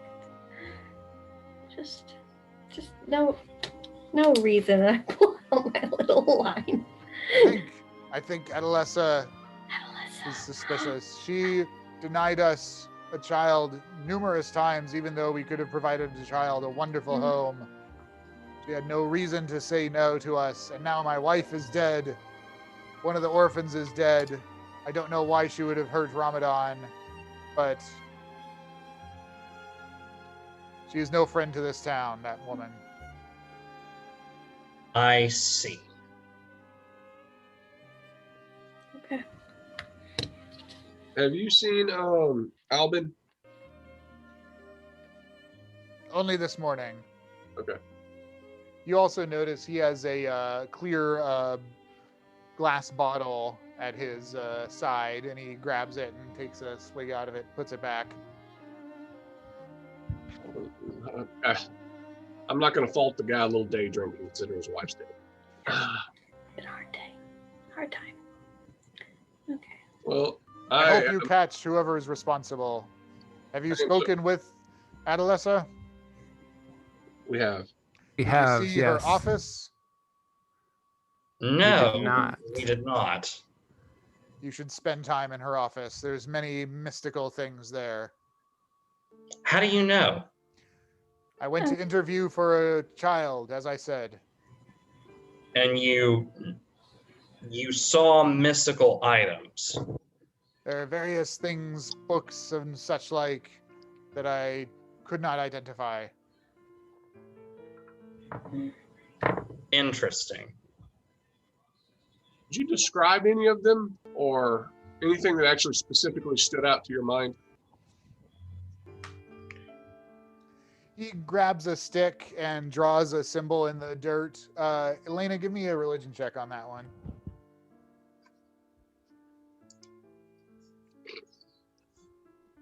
14. Yeah, I mean, he's not the best artist, but it's a pretty simple design. It looks like a relatively generic demon symbol. Was that on a lot of stuff in there? A couple of books and on her desktop. Huh. Was there anything there made of silver or that looked to be such? Not that I think of. Interesting. Thank you. Okay. Also, question, you mentioned she denied you adoption. How many children do get adopted from her orphanage? Looks like not many, according to Nea. I do not know, but Nea would. Yeah. Nea said that. Do you know of others who have been denied adoption? Yes, I believe Mirko was also sometimes trying to adopt. Mitar. Vitar, sorry, thank you. No. But Nea said that because Nea was also suspicious of Adolessa, because she starts the little suspicious line. And the reasoning why was because not a lot of children are orphans, but practically none get adopted out of her care. I'm not sure. I don't spend any time in the orphanage except when I interviewed for it. So that's why Nea was concerned about her. Nea is very wise and beautiful. Okay, I think we've done what we can here. Yeah, same. So I'm gonna offer my condolences and He offers you a swig of the clear glass bottle. sniff it first. Yeah, smells like 98% ethanol. I'll take a small sip. Okay. He smiles at you. He takes a big swig. I would drink more with you, good sir, but to continue our investigation, I need to be clear-headed. I appreciate professionalism. Good luck to you. Farewell. Okay. Darina, do you want to summarize our suspect chain there? I do. Where we're at?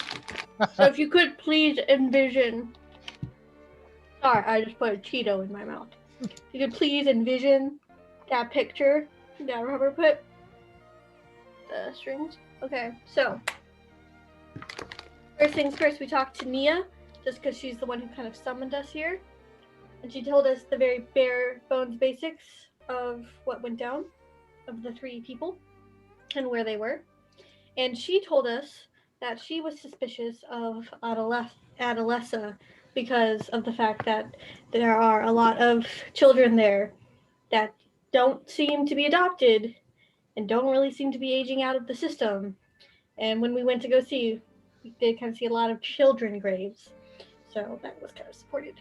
So upon talking to Adolessa, she was suspicious of Mitar because she thinks Mitar was jealous of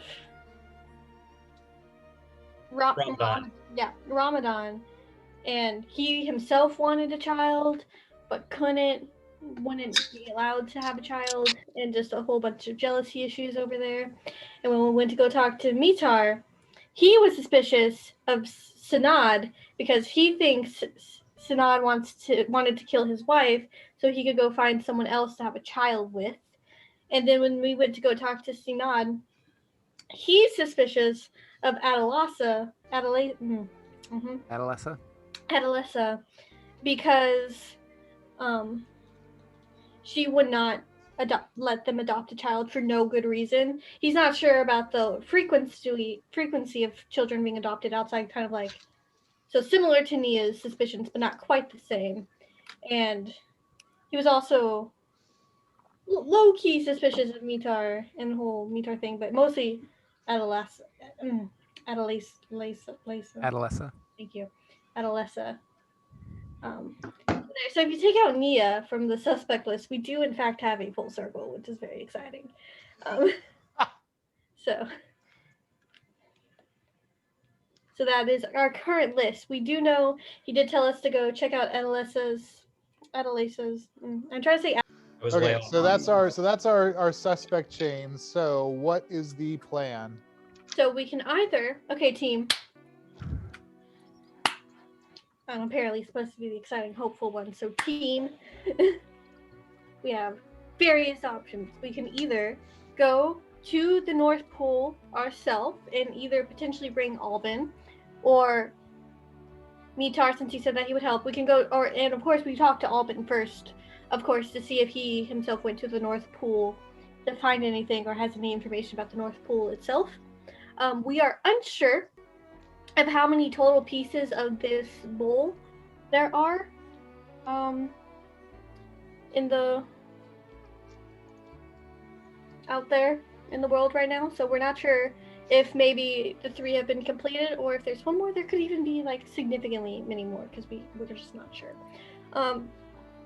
We could go back to Adolessa's or to the orphanage and go to her office, since apparently she has a lot of objects kind of on display in her office with a lot of demon symbols upon that, which is a bit concerning. Little nervous about the fact that she might be doing some child sacrifices with her orphans. See, that was my worry.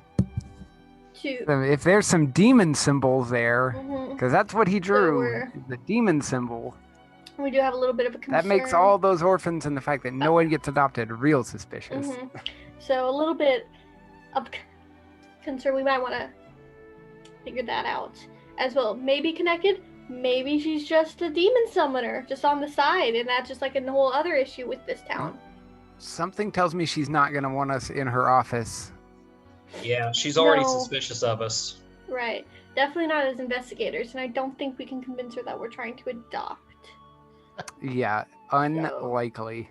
But someone could potentially provide a distraction or keep a lookout while she's doing other things as well. Maybe Nea can summon her in for a meeting. Although she did say, that was another thing, Nea did say that another reason she was suspicious of Adolessa was that Adolessa refused all of her, like, I forget the word that she used, offerings or something. She was refusing to be part of the Overtures. social gab, you know.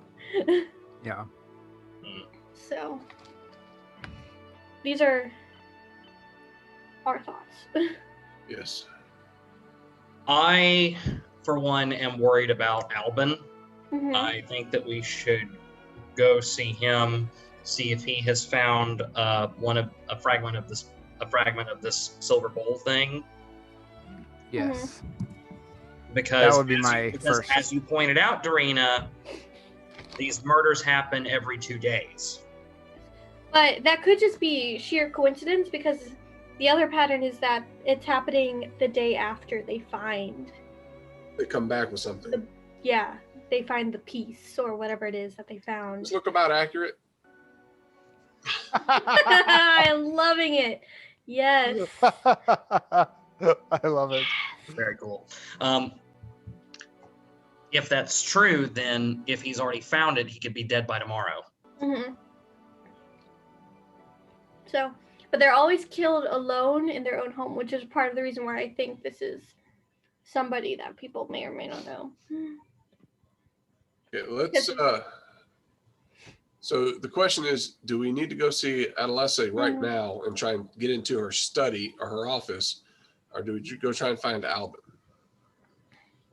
I figure Adolessa, if she is behind this, if she is summoning demons, she's not going anywhere. But if Albin's life is in danger, we should probably check him out first and I want to make sure he's safe. Unless Adolessa is the one standing outside people's doors when they're killed. In which case, if we go, we found tracks outside each person's house. Mm-hmm. What if we go? I mean, she's not going anywhere, as in, like, she's not suddenly going to pick up and run. Like, we're not going to lose. If she's the bad guy, she's not going to die. That's what I meant by not going anywhere. No, but if we go to the orphanage and she's already left, then we won't get to Albin's in time to save him. What if we go find Albin? It's early afternoon, like 1 or 2 right now. What if we go find Albin and see if he's found anything by the North Pole recently? Aye. And if he has, I mean, I don't know how powerful those entities are that are being summoned, but we could set a trap. That is a point. We could do that. I think we should go check on him just to make sure he hasn't found a piece. Mm-hmm. At the very least. Mm-hmm. I'm down with that. Let's go. So you guys wander around town for a little bit and ask some people. And it sounds like Albin is off on one of his scavenging missions outside of town. Should we head to the North Pole? Or North Pole. Santa! Yes. Should we ask his sister and see if he went there, if that's where you went, Valerie? Well, if we're gonna go there, we had an offer of help, Mitar's considering protection. it's dangerous. Mitar is said to come get him if we go that way. Mm-hmm. Not a bad idea. I'm good with that. Let's do it. Who are you going to go So talk to? Mitar? So should we go get Mitar and head out to the pools, or are we going to talk to Valerie to see if she knows where he went? Well, if he's off on his hunting things, he could be anywhere almost. It's true.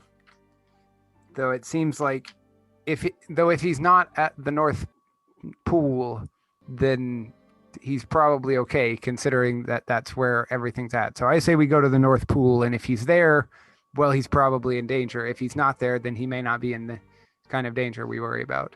And do we stop by and get Mitar on the way to help us out so we can get up there? He did offer us his help. I'm not one for turning turning down aid, especially of someone who knows what they're doing. He probably knows the quickest way to get. He probably knows the quickest path to get to the North Pole anyway. Okay, let's do that. Okay. All right. So you guys head over to Mitar's house, enlist his aid. He happily agrees to come along and show you to the North Pool, and you all head off. So you guys head out. It's about a half-hour walk, which Mitar warns you about. Some of the land is a little bit marshy. You see a couple of other smaller pools here or there, and eventually you get to the North Pool. It's basically a small lake. It's a pretty decent size. Mitar stops and kind of gestures, says, "Have at it." You don't see anybody else around. Should we try and see if we can find a piece ourselves? Just in case. Uncle, do you sense any magical objects nearby? I ritually cast detect magic. Granted, if that's where they're coming from, this place might light up very brightly. What's everybody doing while Aurel is working on that? I'm gonna roll perception to see if I can find a piece of one. Okay, Darina? I'm gonna try and use just tracking and survival to see if I can find where someone else might have come through here recently. Right. Okay. I was gonna do the same thing. I was gonna try and do like maybe like a child-sized footprint, like Mirko's. Try to see if I can find him and see where he's campered around the pool. Sure. Yeah. Okay. Okay, yeah. Go ahead, Darina, roll survival with advantage since Elena's helping you. And Dusan, sorry, what were you looking for? I was looking for fragments. Yeah. Got it. Okay. That is a 21.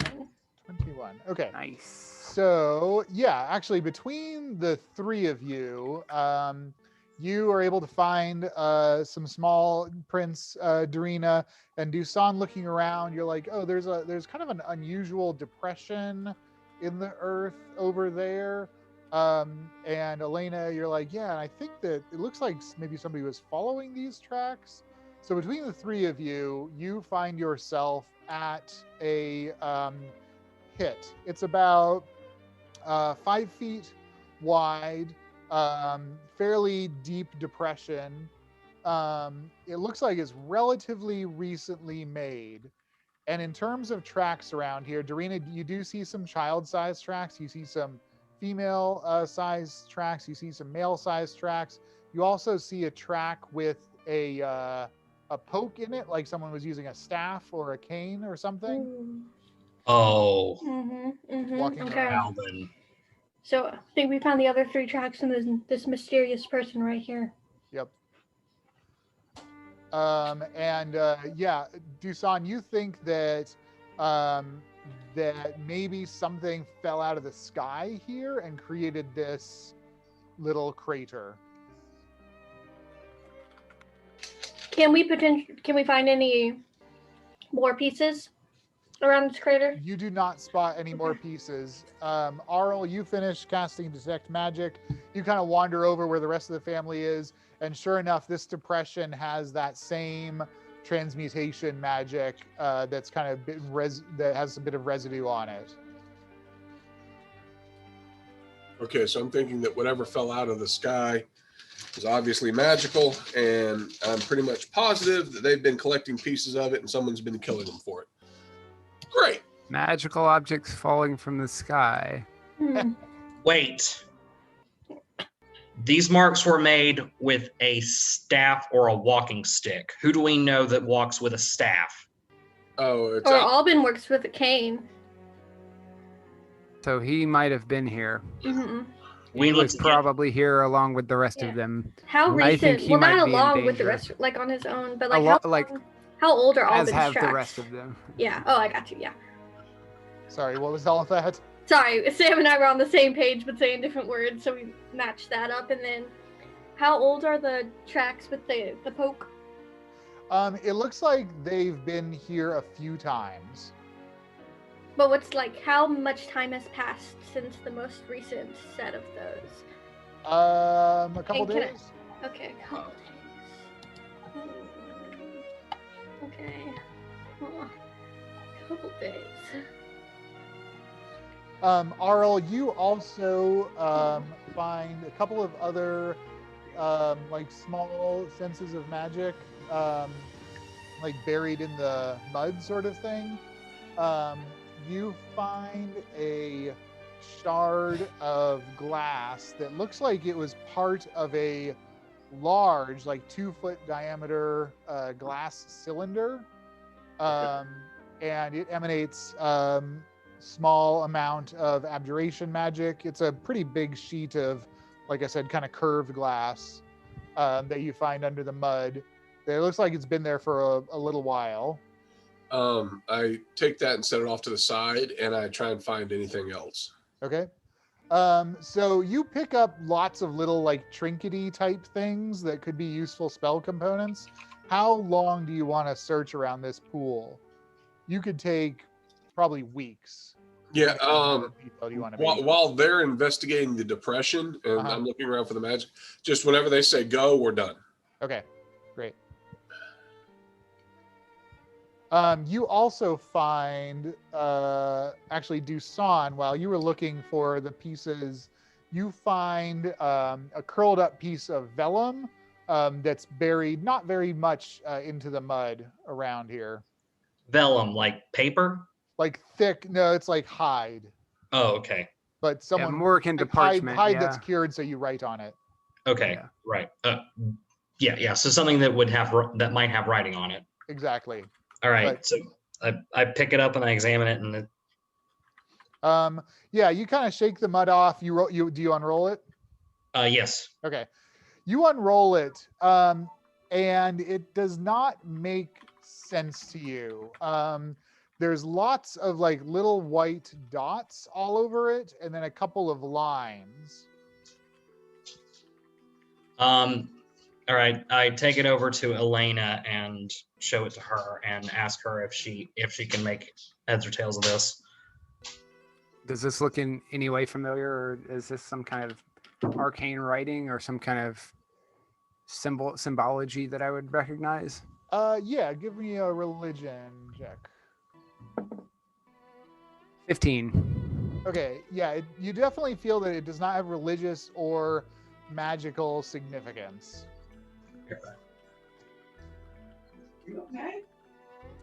It doesn't seem to be significant from a religious or magical perspective. I can't make heads or tails of it other than that, though. It's very odd. I take the. Can I see it? And I'll ask Dusan to let me hang on to it. Of course. And I'm like, I bring it over to wherever Aurel is searching. I'm like, Aurel, do you know what this is? Is this giving off any magic? It does not Seems very respond at all strange. to detect magic. So nothing magical about it. It's just some writing stuff. Would I know what it is? Could I be able to make a check of any type? Or? You could do a history check. Well. 21. Holy crap. So it looks like it might be a map, but there's no landmarks on it. There's no like north, there's no distance placement. But it does seem like it's giving notations in 3 dimensions.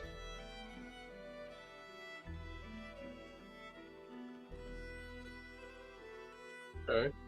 So it looks like you could use this to go from one point to another. You think that's what the lines are in 3 dimensions? Curious. Someone teleporting. If you were teleporting, this is a way that you might be able to do that safely. But you've never seen this. You've never seen anything like this used to accomplish teleportation or similar magics. Okay. Yeah, hold on to that. That might come in handy later. All right. I Okay, Elena, stick put it in my pack. Vellum 3D map. If I don't find any other trinkets, I'm going to take the mirror, The glass. and go wash it off in the lake. Okay.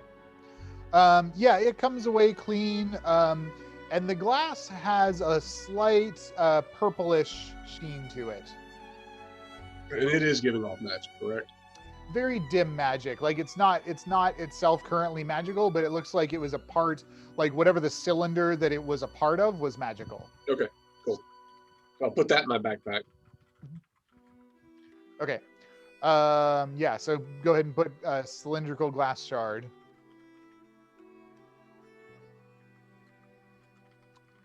Okay, so you guys found those footprints and a couple of other weird things and the crater. Mm-hmm. I say we go find Alvin. Is there anything left in the bottom of the crater, or is it just an empty hole at this There's point? not. It's an empty hole. We should definitely go searching for Albin, but he wasn't. I have a good question. I know that we were saying that the bowl was silver. Did we assume that, or did Florian tell us that the bowl was silver? Like, could it be a ceramic bowl? I mean, an 8-year-old child told you it was silver. I don't think he's a metallurgist. That's fair. My only concern is because the latest tracks here at this pit with the cane was a few days ago. Right, which doesn't really add up with the numbers, but it's fine. I'm not going to presume to know the numerology of a murderer, but when Albin was showing us his things, there was pieces of ceramic in his little thing. It's true, but those weren't giving off any kind of magic, were they, Aurel? Did you do detect magic on it? We weren't looking for it then. But of course, if it is him, he could have just not shown it to us either. I'm just speculating. But can I potentially track these? Because it's not a guarantee that this is Albin. We just know that he is someone with a cane, but there could be multiple people with a cane or staffs or. Yeah, you can absolutely track these. It's a pretty obvious track. It looks like this person is leaning pretty heavily on this object for weight. And I guess we can ask Mitar too about, because he's here. Yeah. Yeah, he's just kind of he's just standing up, like he's a couple hundred feet away, just looking at things right now. Okay, well he could. I mean, you could call him over, but he's not like right there. Hey, well, I figure we're probably about to leave. We can talk as we go, right? Do you want to follow the cane tracks back, or do you want to follow, or just follow Mitar the way you came? I think we want to follow the track. Yeah, let's follow. I want to follow the tracks. I'm presuming that they're just going to lead to the town, but they might not. Yeah, we'll follow the tracks. Okay, give me another survival check with advantage, Darina. Ooh, 13.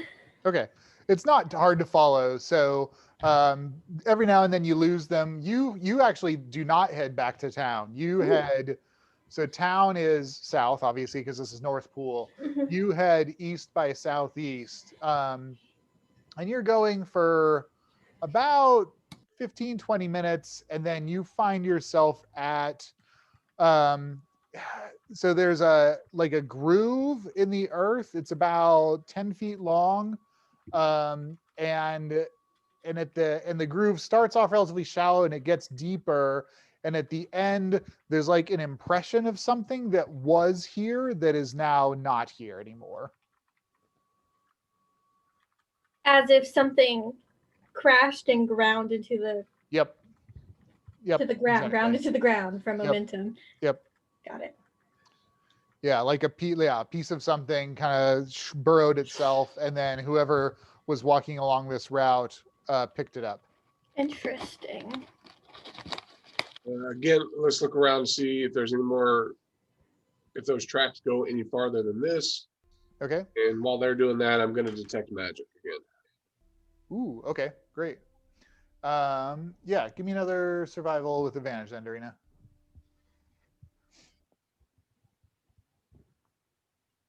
Natural 20, 24. Hey. Okay.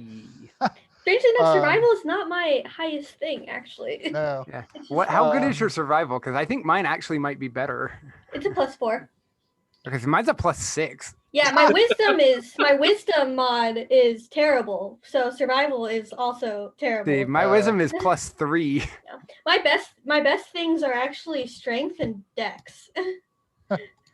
Okay, so here's what you But I'm a find. ranger. You find there is another set of prints around here. That set of prints, how do I describe it? It's like if someone took a hand and then spread out all of the fingers equidistant and made the fingers like really fat.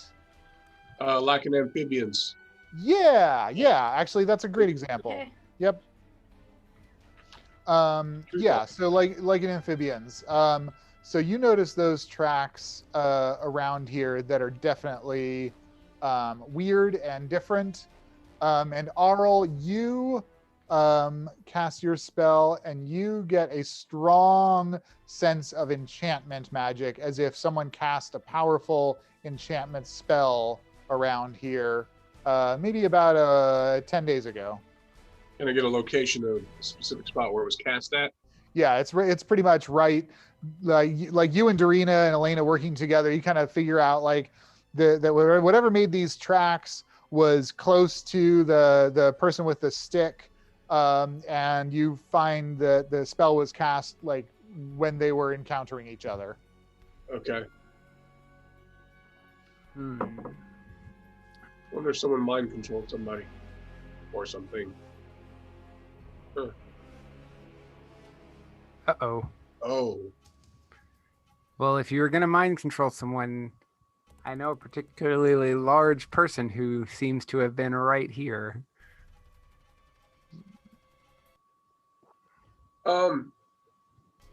Can I see can I see the Valerian map thing? Yeah, and I pull it back out of the pouch. I'm gonna take a stick and make a rough map of the town and area around it. Okay. And I'm gonna see if any of the points, like if I can maneuver the map or anything to see if any of the points would overlap. Okay. Yeah. With Give me places, investigation. It's only a 12. It's difficult without landmarks on the map, but even like turning it every which way that you can't make it make any sense with Kokov or Stratov or Mount Grysl or any of the other landmarks that you know of around town. Okay. Just thought somebody might have been using this map to teleport or somebody into these rooms. It looks like it's been buried in the mud for a few weeks. Uncle Aurel, can you know the identify spell, don't you? You have that in your spell book, right? Dude. Can't we use that to see if someone's been enchanted? I learned, yes. Give me an Arcana check. 23. Okay.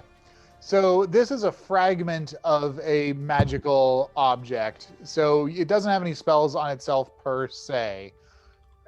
You identify the spell that was used to create it, and it is nonsense to you. Okay. Okay, I put it back. I've got nothing right now. Like the word is like create gobbledygook, or like the answer to cast the identify. You're like, that doesn't mean anything to me. Yeah. I'll just put it in my packet and let's keep going. Okay. So it looks like the tracks with the stick ended here and then headed back in the direction of town.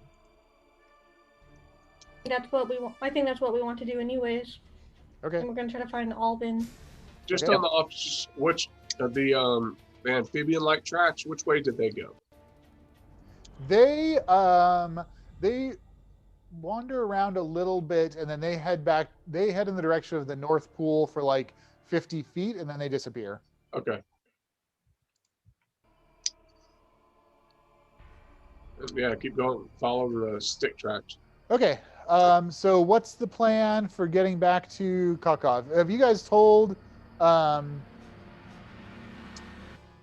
Mitar anything about what's going on? I definitely haven't. Okay. He's You know, a suspect. He's not asking questions. Like, he seems pretty content to just be guiding you, but I'm just wondering if you've been sharing anything. I mean, we haven't really been being quiet, have we? No, yeah, you guys are having conversations, and so a reasonably intelligent person can piece together most of what you've done. I slide up next to Mitar and ask him, so, what do you think? What do you think about all this? Ooh, more lines on the chart. I don't know. No lines on the It's chart. all very strange. Have you seen any weird creatures out lately? I don't know. There are all sorts of weird creatures. I have not seen one that would make prints like that. Okay.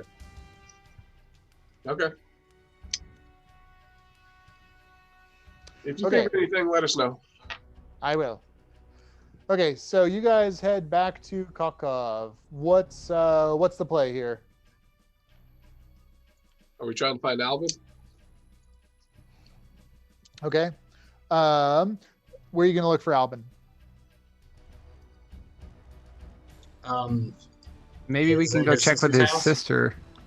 Yeah, it's late. It's late afternoon. It's just, and so to remind you guys, the sun never actually rises. It's always darkness. Yeah. So it's going from kind of twilight towards full dark as you're getting back to town.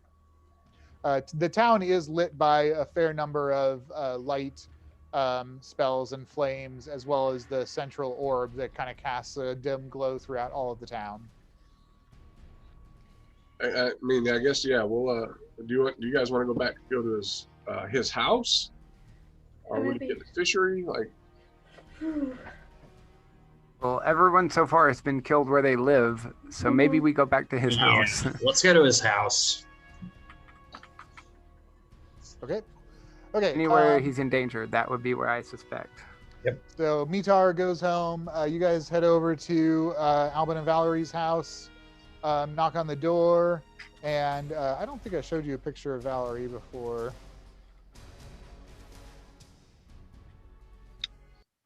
And Valerie opens up. She kind of scowls at you. What do you want? Is your brother here? We're concerned about him. Yes. Okay, come in. She gestures you in. This is a pretty standard Kokov house. There's a kitchen area. There's a sitting room. There's actually 2 doors out of here, implying that there's 2 bedrooms off of it. Albin is sitting on in a big comfy chair, just kind of staring off into space. I walk over to Albin and politely ask, "Hey, man, how you doing?" Hi. He kind of stops zoning out and looks at you and smiles. This kind of silly grin. Can I put my hand on your shoulder for about 10 minutes or so? Sorry. I'll buy another pretty from you. Valerie's like, what do you people want? Y'all explain it to her real quick. I'm gonna. We're concerned that some of the items found out at the water might be endangering some of the townsfolk, and we're just worried about your brother here. We think that Albin may have found something dangerous. Yes. And we're trying to find, and my brother-in-law is trying to find that out. Okay. As long as she doesn't freak out, I'm gonna start casting Identify while touching Albin. Okay, great. Albin, a few days ago, did you go to, while this is happening, did you go to the North Pool? So when you ask him that, you're looking at him and his eyes go like myotic, like his pupils shrink down to nothing, and he like checks out. Suddenly you smell stench of steam and smoke and magma and fire as 4 winged creatures appear spontaneously in the room and begin to attack you with tiny, sharp knives. I see. Roll initiative. That's very unfortunate, isn't it? So remember the idea about like saying trap? Yeah, I feel like We they just did walked that. into it. Very Yeah. much so. They had the same idea. I see. Go plus Alban, 0. Alban, like I said, his eyes go pinprick, and he says, "I'm sorry." And a cone of energy washes out of him. It's going to hit. This is a pretty small space, so actually, I'm just going to go ahead and roll randomly. Poor Alvin. I It's feel gonna bad hit for Alvin. Darina and Elena, give me wisdom saving throws. Oof. 18. 16.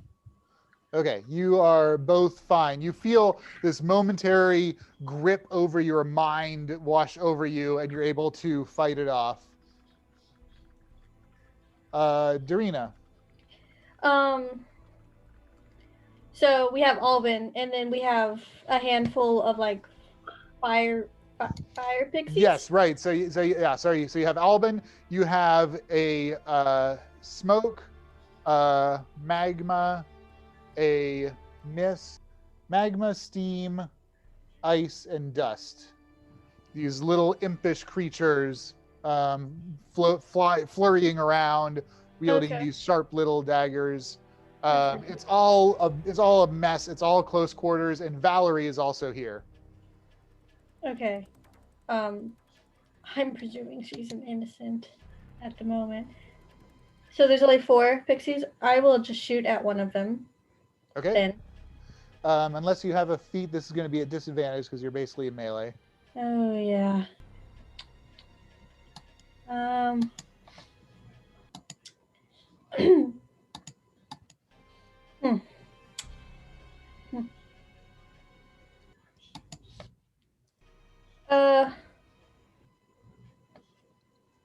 I'm sorry. I'm trying to decide here. Yeah, no, that's just disadvantage. It is, isn't it? Which one are you going to shoot? Dust, magma, ice, or steam? Ice. Ice. Okay. That just sounds like out of the 4, the one that an arrow would hurt the most. All right. Roll to hit with disadvantage. Yeah. So, like, are they made out of those? Yes. Okay, I got you. Okay. So, with disadvantage, that is an 18 to hit. That definitely hits. Roll your damage. Much easier than Clement. So, that is 4. 4 points of damage. All right. You wing an arrow at this thing, and a little chip of ice flies off of it. It turns at you and hurls itself at you. Elena. Has Alban made any moves to do anything other than just that energy blasting out of him? He is not. Okay. Then as a bonus action, I'm going to cast Spiritual Weapon and have it smack that same ice creature. Okay, great. So that is a 14 to hit. That hits it. And let's see. Oh shoot, I forgot to look up my damage. Spiritual Weapon. Okay, that is a D8 of damage plus my spellcasting. So that's 4 plus 3, 7 points of force damage. Okay. Yeah, the spiritual ice weapon. thingy. What kind of weapon is it? It is a mace. Mace. All right. Spiritual weapon It just appears behind whacks it, whacks the thing. Pieces of ice fly off of it. It's damaged clearly by it. Okay, and then so that was my bonus action, and as my action, I'm going to turn to Alden and say, "It's all right. We're not trying to hurt you. We're not mad at you." And I'm going to cast Hold Person on him. Or no, I can't do that this turn. I can't. Dang it! You can't cast 2 full spells. Yeah. I can't cast 2 leveled spells. Shoot. Okay, then I'm going to turn to the one of the other little small creatures and cast a a sacred flame at it. Okay. So I'll say the steam one. Okay. So it needs to make a saving throw. It fails. It is. Okay. So that's going to be 1d8 damage. Rolling that minimum 1 radiant damage. Oh, it's radiant? Oh no, it's 2d8 because no, it's not because I'm not. Yes, it is. I'm higher. I'm 5th level. 2d8. Okay. 7 radiant damage. Is it radiant? It's not fire? It is not Right. fire. It is in fact Oh. radiant damage. Bummer. Sacred flame is Yeah. confusing like that. More on the sacred part, less on the flame part. Nice. All right, you whip out and burn the steam one. Little pieces of it evaporate. Aurel. I look at the magma one. Yep. And cast banishment on it. Nice. DC 16 charisma save. It vanishes. And that's a concentration spell, is that right? Yes. For And 1 if minute, and as long as the spell's not broken in a minute, it doesn't return. It does not return. Okay, awesome. Yeah. Any movement or anything? I'm gonna pull my dagger out, Okay. and since now I have my necrotic dagger. Yep. I'll just keep a hold of it and get ready to use it if necessary. Okay, cool. Dusan. All right, I'm going to attack the ice one with my longsword. Okay. This is going to be a one-handed attack because I'm using my I'm keeping my bone melter shield up too. Okay, great. 13 to hit. That hits. Okay. And damage. 4 points. Okay. Should be All right, d8 you- plus. Huh? Right. Yeah, I rolled a d8 and I rolled a 2 plus 2. Oof. Okay, I was like, that's really low.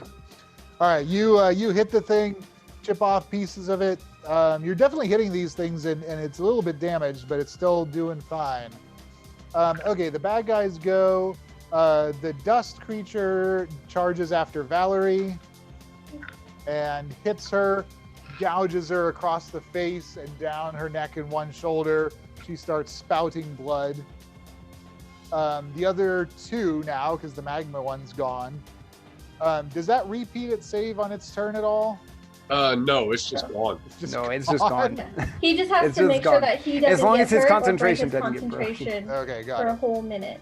Yeah, So if the other- it's not, if it's from this plane, it comes back. If Right. it's not from this plane, it doesn't Right, come it back. goes elsewhere, right? Which is why I figure it's probably Yep. not from this plane. Okay, the two remaining ones kind of whirl around with their blades and cut up everybody except Alban. Everybody give me dexterity saving throws. Oh Then you're boy, gonna have to make a con check after that. 11. Dexterity's not this thing. 17. 16. Okay, if you made 14 or over, you take 2 points of damage. Otherwise, you take 4 points of damage. You barely don't even have to roll for your con save. You said 4 points of damage. Yep. Do any of them take necrotic damage for hitting my shield? Yes. Hold on a second. Okay. Okay. So who made their saves? Everyone I except for Elena. And Dusan. Okay. I didn't. Oh, you didn't? I apologize. I got an 11. So what do I have to do to You have to make a Constitution saving throw to maintain your concentration, and the DC is 10. 10. Yeah. Yeah. Dusan, go ahead and roll your necrotic damage. made a 15? I'm good. That's 4 points of necrotic damage. Okay. You deal 4 points of necrotic damage to the steam creature. And then, Darina, did you say something? You were like, oh, they have to make a con save, something? I was talking to Aurel. Oh, okay, got it. Okay, back at the top, Alban. Alban's kind of standing up and stumbling around through this whole mess. He's just like this huge, like he doesn't know where he is. And he's like, I can't help it. And you feel a wave of psionic energy just flow out from him. Everybody give me a wisdom saving throw. Ouch. Now that doesn't include. Oh, that ain't good. Oh god. So I have a question. I had an inspiration on my sheet from last session. Do I still have that or no? No, different Okay, scenario. that's what I figured. Yep. Good to ask. I think Dusan's the only one with inspiration right now. Yeah. And Aurel, I made it 21. 21. Okay. Okay, so Aurel and Darina take 8 points of damage. Ouch. Everybody else takes 16. Oof. Who's hurting the worst right now? I don't know. Elena, did you fail? I failed. Oh, I failed that big time. Coronal shift, Elena. Yeah. Ooh. Oh, Okay, so roll again. Nice. that's better. That's a lot better. That's a 25. That makes it. So what did I say? 8? 8. Yeah. All 8 right. for the half. So 8 points of damage. Okay. So Okay, I have so this wave of psychic energy washes out from Albin, and you all feel like there's an alien intelligence trying to invade your minds and rend it asunder. Okay, so I have Darina at 36, Elena at 29, Aurel 18, and Dusan at 46. Correct. Wait, what was mine? What did you have me at? I'm sorry. 29. I had it at 34. Okay. So I was at 46 total. Oh, I'm sorry. And Did your hit points go up? No, is that a typo? Maybe. I thought it was 41. Oh, if it's 41, then yeah, that's what it. Okay. Let me. Yeah. I have 41. I have 41 on the PDF. Okay, then that's probably. I may have just mistyped it in my thing. Got it. Yep. It should be. Yeah, it's 41. Okay. Okay, so it should be 29. Yep. 29. Okay, Darina. Okay, I actually realized that my rapier is better than the crossbow, than the bow, so I'm attack with my rapier. Okay. I'm Which gonna one? still go for the ice one. Ice one. Okay. The bow has more to hit or more to attack, but the rapier does more damage. And you don't have to roll with disadvantage. Yeah. 17. That definitely hits. Roll your damage. 4. Okay. Same thing. You hit it. Chips of ice fly off. Let's see. Can I do anything? Elena. There's a range. Okay. Okay. I'm gonna look at that ice one Okay. and say, you look like you would melt, and I am gonna upcast Scorching Ray at 3rd level Nice. Ooh. Nice. Nice. and just pepper him. Okay. So that's a ton of. It's an additional ray. So normally it's 3 attacks, Right. and since I'm upcasting it, it's 4. Okay.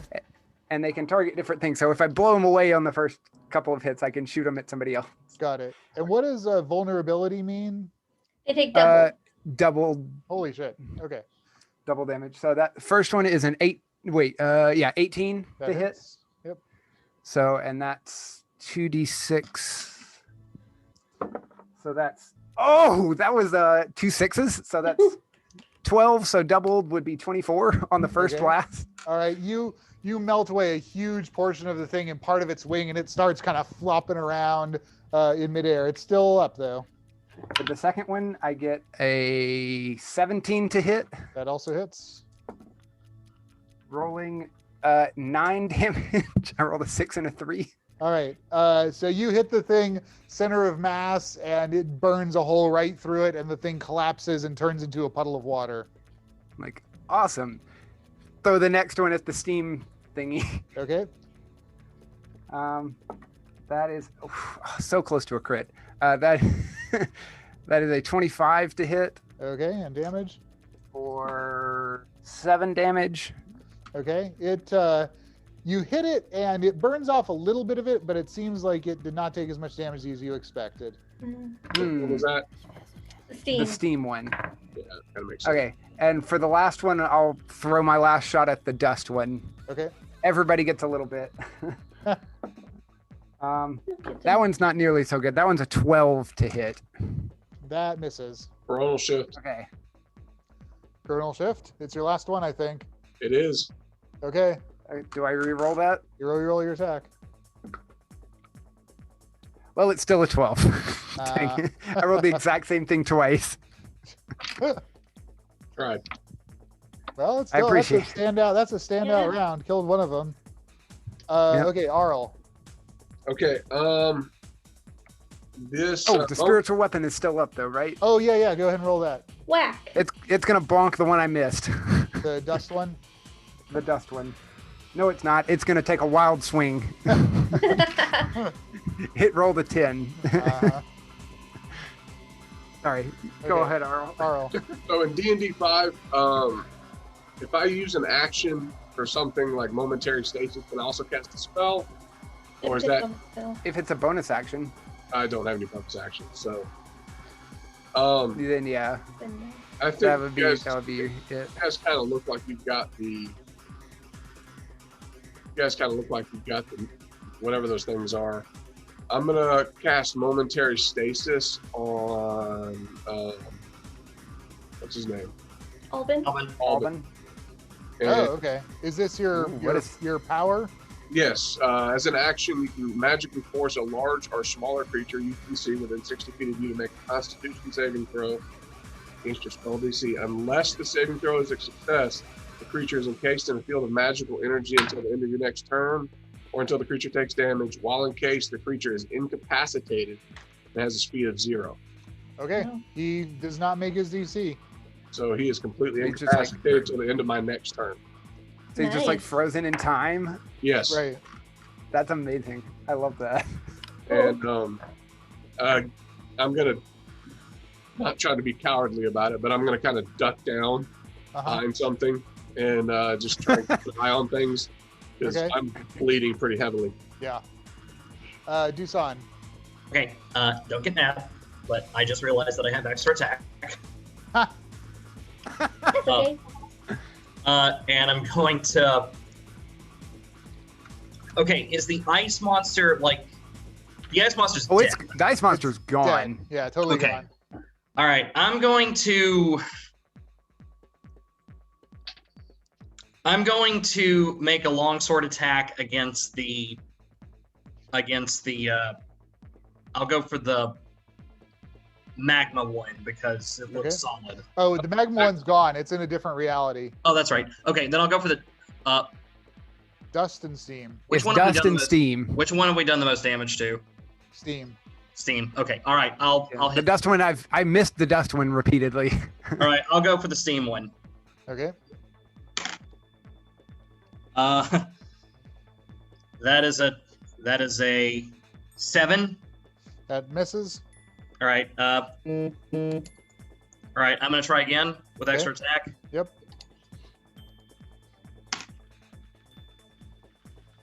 And that's a 10.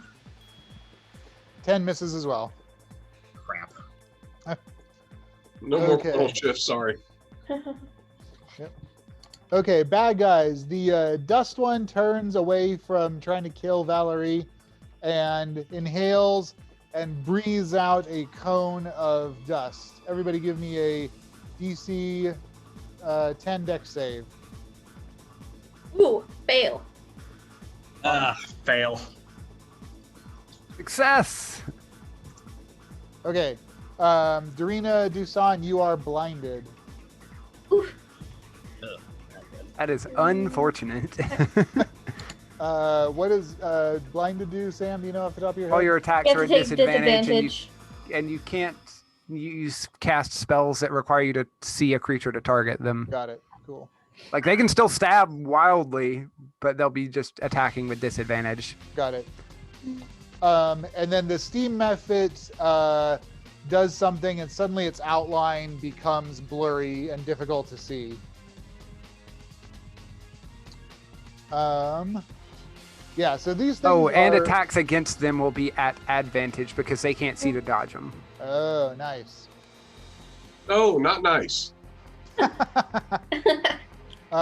Okay, Alban is stuck in this temporary time stasis. So Darina, give me your... actually, it's at the end of your round, so what do you want to do? Let's see. Well, I'm blinded. Yep. So what I'm gonna do?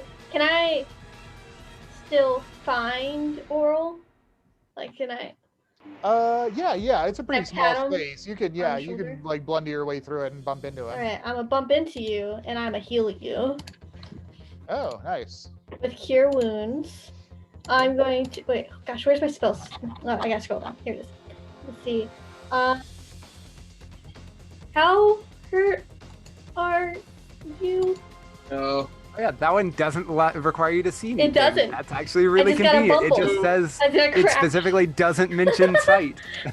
I'm okay right You're now. okay. You don't have to. I've got 18 hit points. Okay.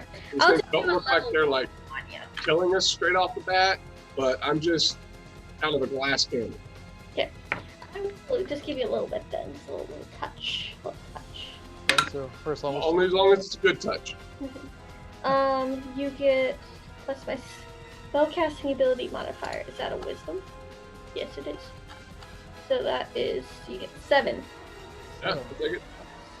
And that is all I can do. But I Yep. did not know I got an extra attack either. So I have one. I didn't know Okay, that. Elena. So Okay. Elena is... Oh, jeez. Everyone's so hurt.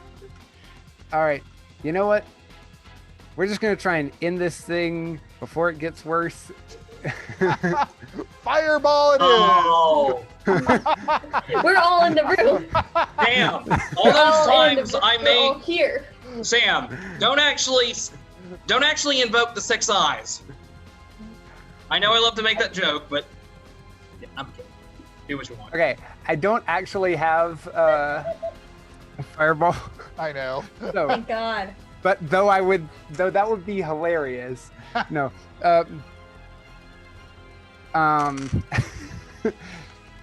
Elena is gonna look at the dust one that just blinded everyone, Yeah. and just hurl one heck of a chromatic orb at this Nice. sucker. I'm upcasting it as 3rd level as well. Oh my god. Okay. What damage? And I can choose what type of damage that is. Oh, cool. Either acid, cold, fire, lightning, poison, or thunder. Do I have any inclination of what this thing might be hurt the most by? Yeah, give me an Arcana check. It's dust, so choose vacuum damage. 23. What were your options again? Acid, cold, fire, lightning, poison, or thunder. Not a lot is immune to acid. This is going to be a giant acidic chromatic orb going straight at that dust thingy. All right. Roll. Is this a roll to hit? It is a roll to hit, and it goes wide. Oh. Oh. So it splatters against the wall, and it just starts destroying that wall. Yeah, that was 3d8 plus 2 more d8. That was 5d8 acid damage Oh my to the God. wall. Whoa. You notice that roof, that part of the roof starts slowly sinking down. And as a bonus action, the hammer or the mace is going to try and hit that dust dust? thing again. Okay. Nope. No, it does not. Okay, Aurel. Okay. So we got the Oh, dust I'm one. sorry. Darina, roll your deck save again. No, whatever it is, it's probably a 2's probably not going to make it. Darina, sorry, I forgot. Oh, about her Darina. turn. Okay, Yeah. sorry. 19. 19. You are no longer blinded. Sweet. Okay. Sorry, Aurel. That's okay. Yeah, I want to get some rest at some point in time soon. Yeah.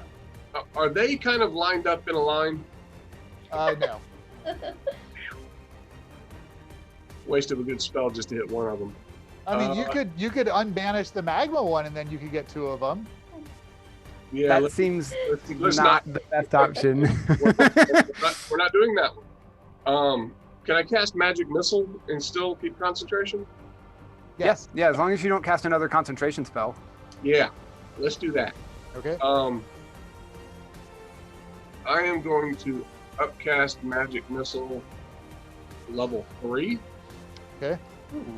So it gives me 3 missiles, and they all just hit. And I'm going to hit the dust one because I'm tired of everybody being blinded. Okay. It should be 5, right? Let me double check. Because it's 3 plus 1 for every level that you upcast it. Oh yeah. Oh, then I don't need to upcast it then, really, do I? I mean, these things are pretty tough, and this one has not been hurt yet. Okay. Yeah, we've missed this one every single time. Let's just upcast it and hit it really hard. Yeah, we I've all already had missed to- it 4 times. Oh we my all God. had to hit the ice one before it died. Yep. Okay. Okay, so that one's going to get 4, 6, 7, 8, 9, 10, 11, 12, 13, 14, 15, 16, 17 points of force damage. 17. Okay. Hey. So 5 of these darts slam into this thing that's made all of dust, and pieces of it are flying all over. It's definitely injured, but still doing okay. Dusan, you are blinded. And Alban is back up. And Alban is back up. Yep, after Aurel's turn. All right, I'm gonna. All right, I'm gonna attempt to attack the dust one. Like Okay. fumble around and Sure. do my best to try to hit that one.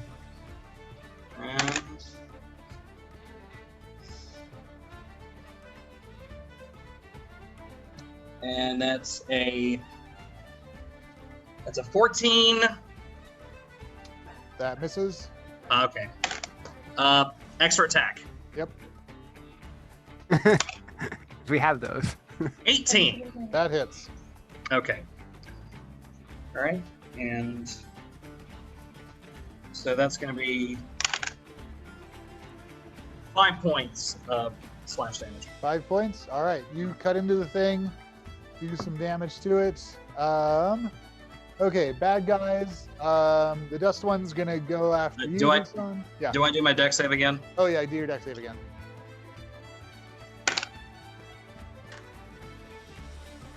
Oh, shoot. Never mind. I just 14. realized that I could have done a thing earlier. 14. You are no longer blinded. Woo! Again? So that one misses you. And the steam one takes an inhale and exhales a cone of scalding steam. This is going to catch everybody except Elena. So give me a dexterity saving throw. DC 15. Rolled exactly 15. Flat 15. Darina, you're okay? I'm good. And Aurel, okay, everybody's okay? Okay, you take 4 points of damage. And you have to make another save. Concentration check. DC 10. Rad. Sweet. Good. Luckily, these are just And that tiny pokes concentration and not bigger pokes. That makes Yeah, it it's 10 or higher. half the damage, whichever is higher. Yeah. Back to the top. Alban's kind of still stumbling around. He's like, I can't help it. I'm so He, sad about him. He stumbles towards Dusan and puts his hands on your shoulders, Dusan. Give me an athletics check.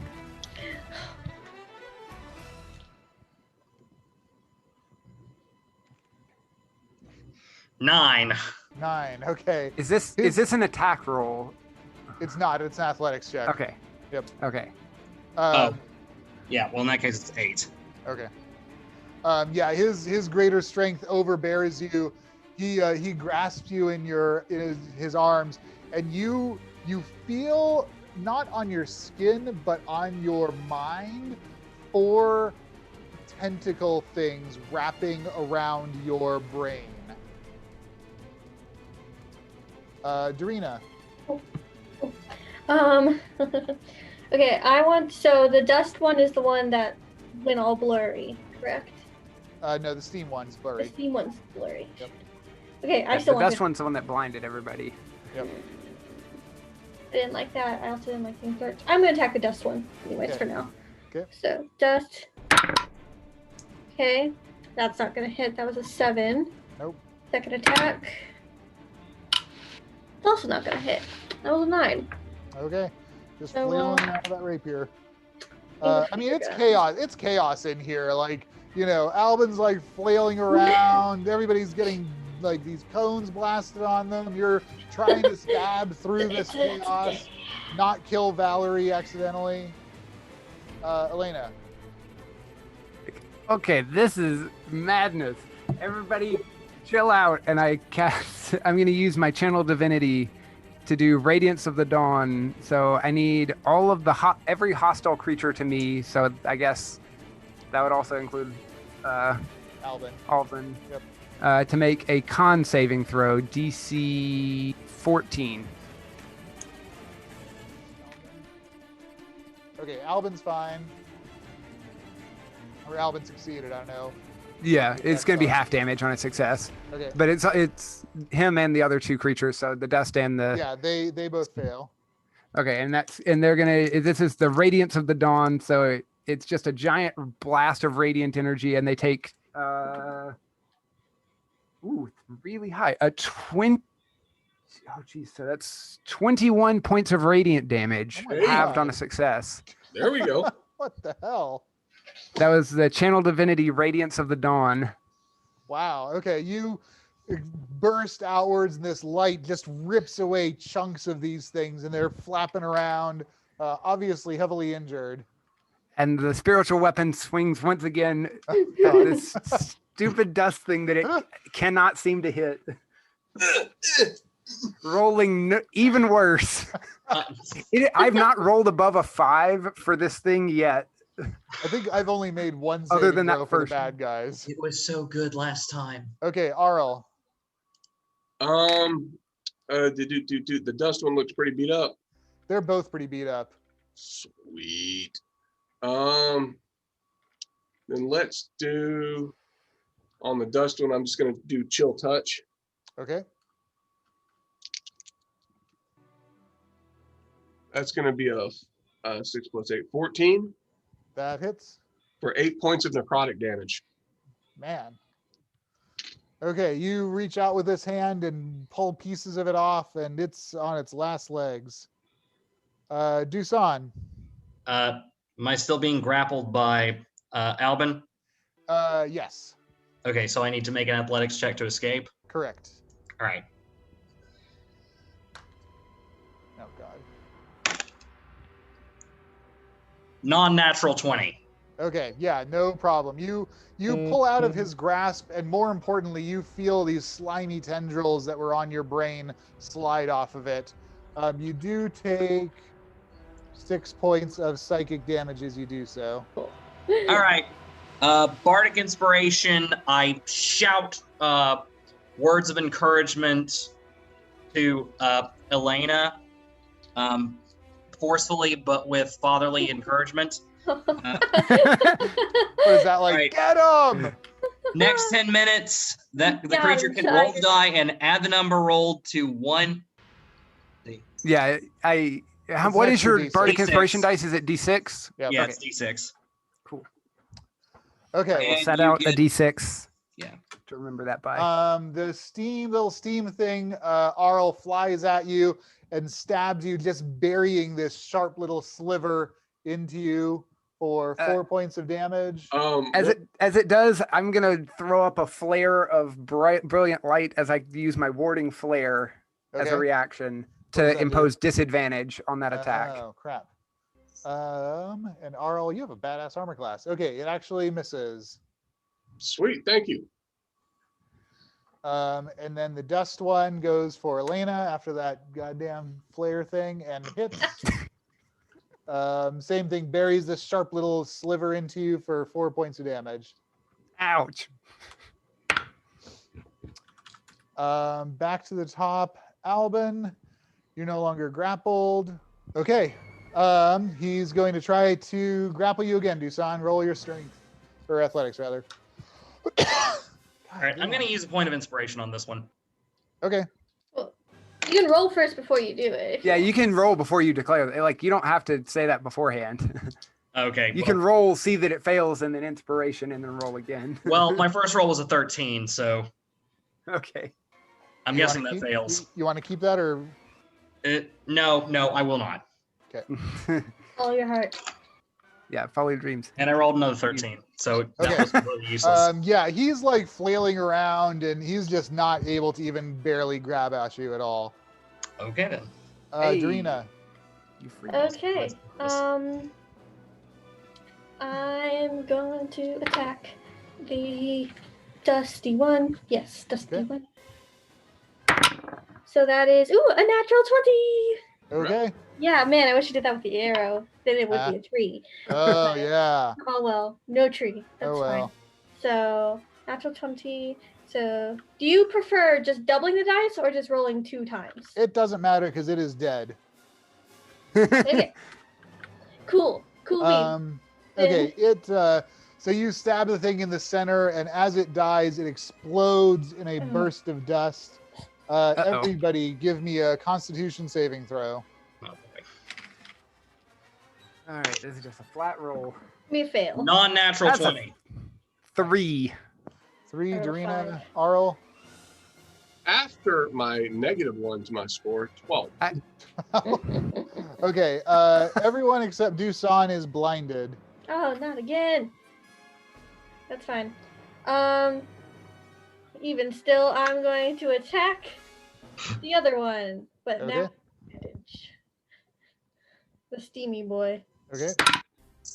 Disadvantage. That is 13. That misses. Dang. Then that is it.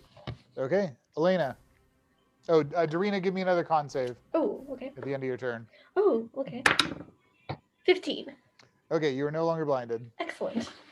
Elena.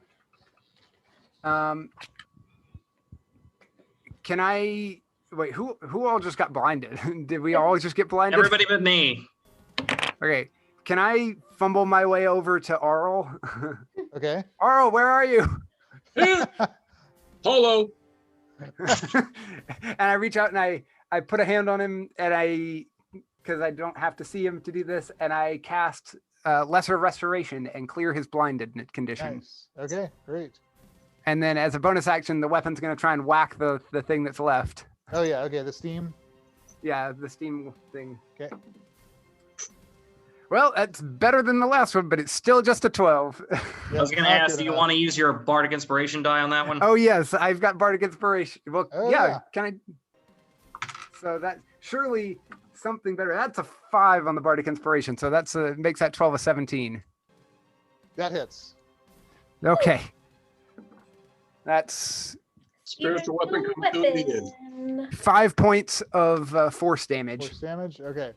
This mace thwacks into the thing, crushes a little bit of it. Give me another con save, Elena. 8. All right, you are still blinded. Aurel. This Or one not looks, blinded anymore. this one looks kind of all beat up, doesn't it? It looks fairly beat up. Here's hoping we can get some sleep. Lightning bolt. Oh boy. Give me Say give what? me an Arcana check, Aurel. I love it. 12. Okay, you can shape this so it doesn't hit anybody else. It is going to hit the structure of the building. Yeah. Can you shoot it where it goes out the hole that I burst in the wall? Not with a 12 Arcana. Yeah, he's basically hitting the other wall. So Oh boy. reflex save or dexterity saving throw 16. Okay, it does not make it. That's a lot of damage. It's 8d6, so that's 23 right there, plus 30 points of lightning damage. All right, you hit this thing, and it just explodes in this puff of scalding steam that enfolds the whole room. Everybody, give me a dexterity saving throw. Shoot. Oh, that's not good. 10. 10's no good. Aurel? Okay. 10 10's for no me. good. And Aurel, what did you get? 25? Okay. 21. Okay, so Aurel takes 4 points of damage. Everybody else takes 8. That's And another my con. Constitution saving throw. I mean, my concentration check. As long as you're making those, good. So that was how much damage? 8? 8. Okay. And you hit another corner of the building. The lightning blasts the whole wall out, and the roof on that side starts to sink. You guys hear a creaking sound throughout the whole building. Dusan. So all of the methods are gone. It's just Alban. All right. And the building seems to be coming down around us. And the building is coming down around you. Okay. I'm thinking disengage and get out of the building. Okay. I mean, you can. There's you can, also you can yell if there's you're in also a combat. civilian still here. Yeah. I mean, Can I try and grab Valerie and pull her out? yes. Actually, it would be more in character for me to do that to Elena since she's still blinded. Uh-huh. Follow your dreams. All right. What are you doing? I'm fine. I'm fine. You're not going to be Someone in who a needs minute. it. Are you going to resist, Elena?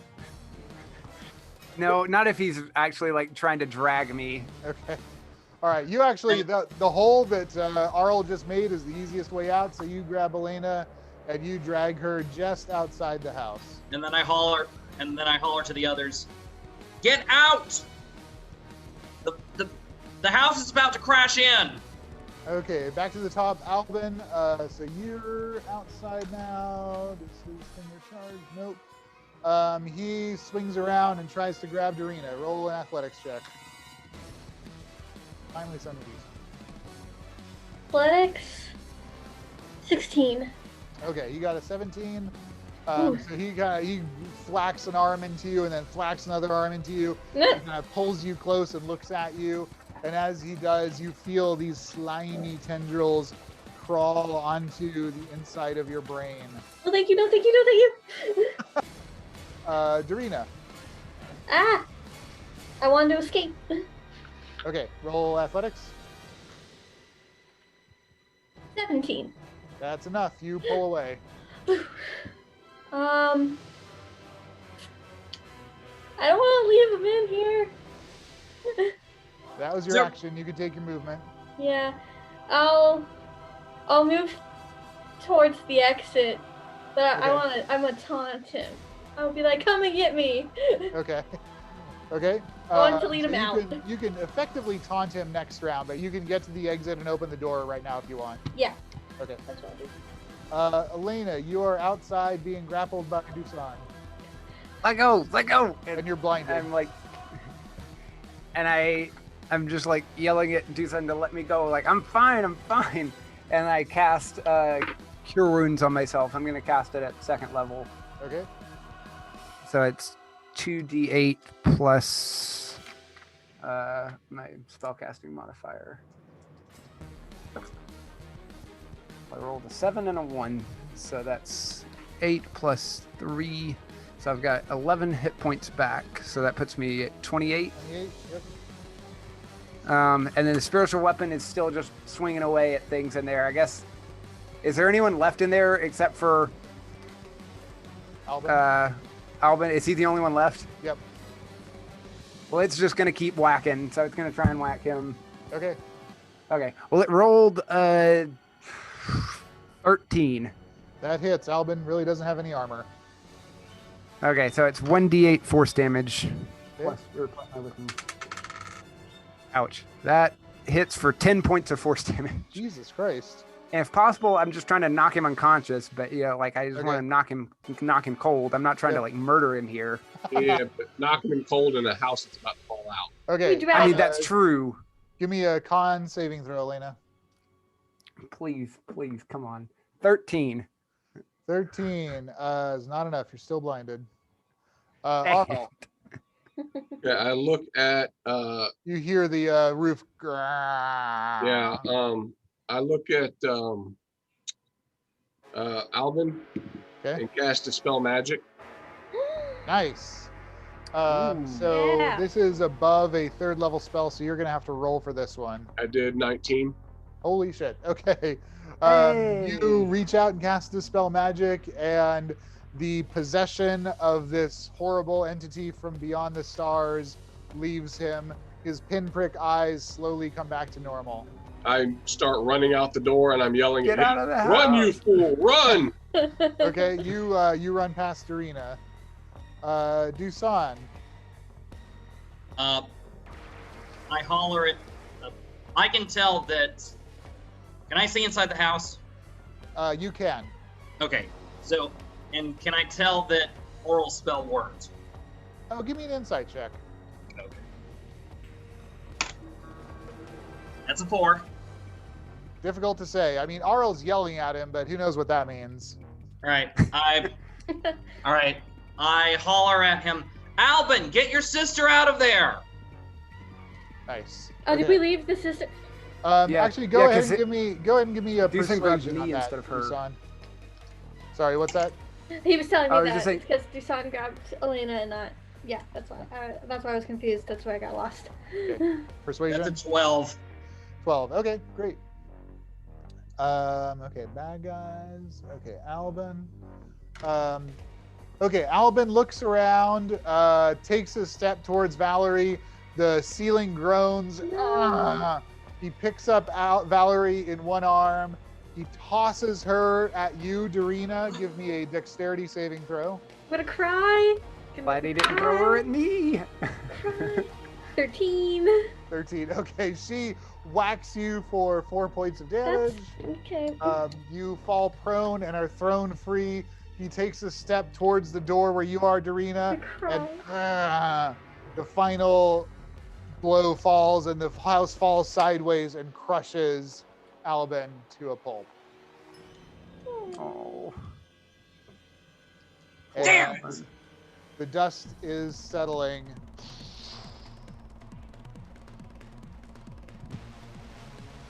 What just happened? What just happened? It sounded really loud. Oh, you're blinded. What is going on? Yeah, I still can't see blindness- anything. You rub your eyes, Elena. You're able to see now. Where is everyone? Is everyone okay? Mm-mm. Who's not okay? Albin. Is he like dead? You can look. You can try to dig through the rubble. I mean, it just I'm happened, gonna- so you can. I will I'm dig gonna through run the up and rubble. try and cast. If I can get to him, I'm gonna cast a cure Yeah. wounds on him. Yeah. If it looks like there's any chance. Mm-hmm. I'm Okay. gonna help dig through the rubble too to get to him. Okay. I actually give have me- healing word too. Give me perception checks. Anybody digging? Okay, I'll dig. I'm Mm, gonna go up and dig. 18. 8. 7. Okay, Dusan, you suspect you have an idea of where he is, but it takes you guys a while to dig through. And by the time you get to him, Elena, you can see he's dead. I'm sad. I'm so sad. Damn it! Damn it! Damn it! Damn it!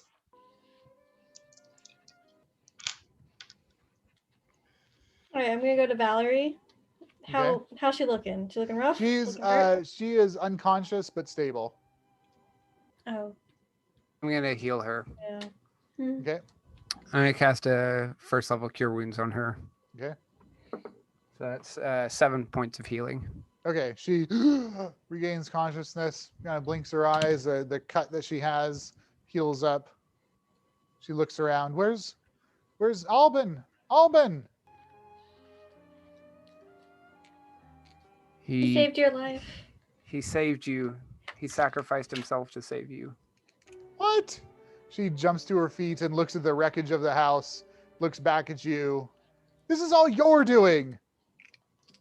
No. No. This is the doing of somebody that was trying to kill you and your brother. She And comes up and is thumping her fists on you, Elena. I'm so sorry. We tried everything we could. She just starts sobbing hysterically and kind of collapses to the ground, hanging her head.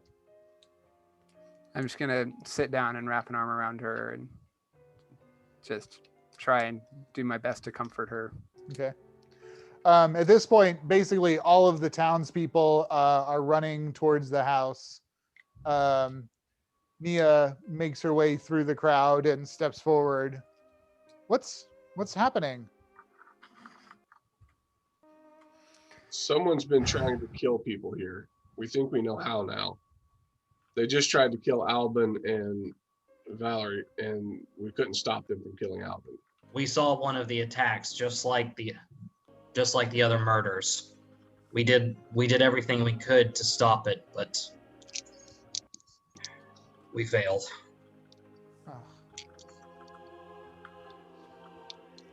Just on an off note, this random music is playing right now, and if you did it on purpose, it's like perfectly timed. I did do it on purpose. Okay. Oh, well done. Well, who is the murderer? We're not 100% sure yet, but we have an idea. There seems to be some creature that had Albin. poor Albin under its spell. It was using him as some sort of medium. Yeah. It was someone using magic's most evil. All right. Well, we'll take care of Valerie. Thank you for doing what you could. We'll dig out Albin. One of the townspeople digs Valerie. The others start kind of digging through the rubble. They find Albin's body. Mitar says, "Hey, come and have a look at this." Okay, we go over to him. He's lifted off a section of plank, and there is a metallic. It looks maybe silver, maybe very shiny steel, maybe platinum. You can see why Florian drew it as a bowl, but it is clearly not a bowl. It's almost like a helmet-shaped device, but it's clearly not a helmet for armor purposes. It's definitely a device that you think would fit over your head quite comfortably. Interesting. Do I have any inclination of this being a religious object or a magical object? Yeah, roll Arcana. Uncle can figure it out. Yeah, 19. Yeah, it's definitely a powerful magical item. You see seams along it where 4 pieces have been put together to create this helmet-like object. Identify. Ritual. Okay. All right. So you guys gonna take possession of it? Mm-hmm. Okay. So you kind of head off out of the way. Everybody's shifting through the rubble. You see someone dragging Albin's body, and they carry him away. Do we want to go back to the house that Nea let us have to stay in? I suppose we can for now. We still have things to discuss and to do. Still have questions. Up there for now. Might be best. I mean, it would be a little more tactful to be doing identify in a house than out on the street here. Mm-hmm. Yeah. Okay, you guys head back to your temporary housing. So Aurel, this is a powerful magic item which needs to be plugged into a vessel, such as a sailing vessel, and you believe that it would empower such an object to fly. Somebody crashed. That could explain. So whatever was controlling Albin was probably from some other place that crashed here. Mm-hmm. And was it trying to use him to get the Other to get back? pieces? Yeah, so I can get back home. Mm-hmm. Like this piece might have fell off, like, and made its own crater, and then he crash landed, created that groove. If it was a one individual that made that crater and didn't die, that's a powerful creature. Oh, it could have been the entire like singular ship. That's true. Mm-hmm. So it could be one of the crew. Okay. Do y'all want? Do we need to rest the rest of the night? Well, the question is if they've already killed 4 people just to put this back together, we have it. So what are they going to do? This is very much. To get it back? But do they know that we have it though? Well, They were able to find out who I had mean, the the pieces. whole town knows what we just did. Yeah. Yeah. And it was able to locate the missing pieces that the others had, even though that they kept it secret. They have to have some way of like tracking it. Like Ashla told no one that she found that piece, not even her husband, and they found her. Same with Ramadan. Okay. And the other thing is, do we still need to go and speak with Adolessa? I would still like to question her. She might not have anything to do with this, but I do feel like eventually, maybe like after. Certainly, and she I needs to also be would not dressed. want if we suspect her of anything in particular, maybe we don't bring this to her. Mm-hmm. I'm just. I don't know what we do with it in the meantime, but probably not bringing it to her. But do you suspect Adolessa being the person behind all this? Because it seems. No, but Okay. it seemed if we think she is suspicious or could be in league with something doing this, we wouldn't want to bring such an object back there. Never mind endangering the other children that live at that orphanage. Are there any Bringing such an object there would only bring danger to them. Are there any markings on this thing? No, it's actually pretty smooth and simple. Based on your identify spell, you think that it's just activated by thought. This is dumb. I put it on my head. Okay, yeah, it settles there reasonably well. I start thinking about the orphanage. You need to be attached to a vessel of some kind. Get in the bathtub. Yeah. Like at least a rowboat or a keel boat or some kind of sailing ship. Okay. Well, in that case, we'll have to worry about this later then.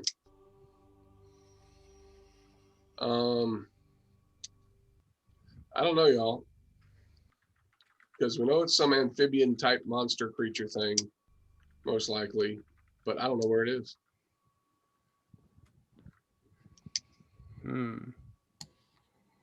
Has anyone met such a creature? None of you have.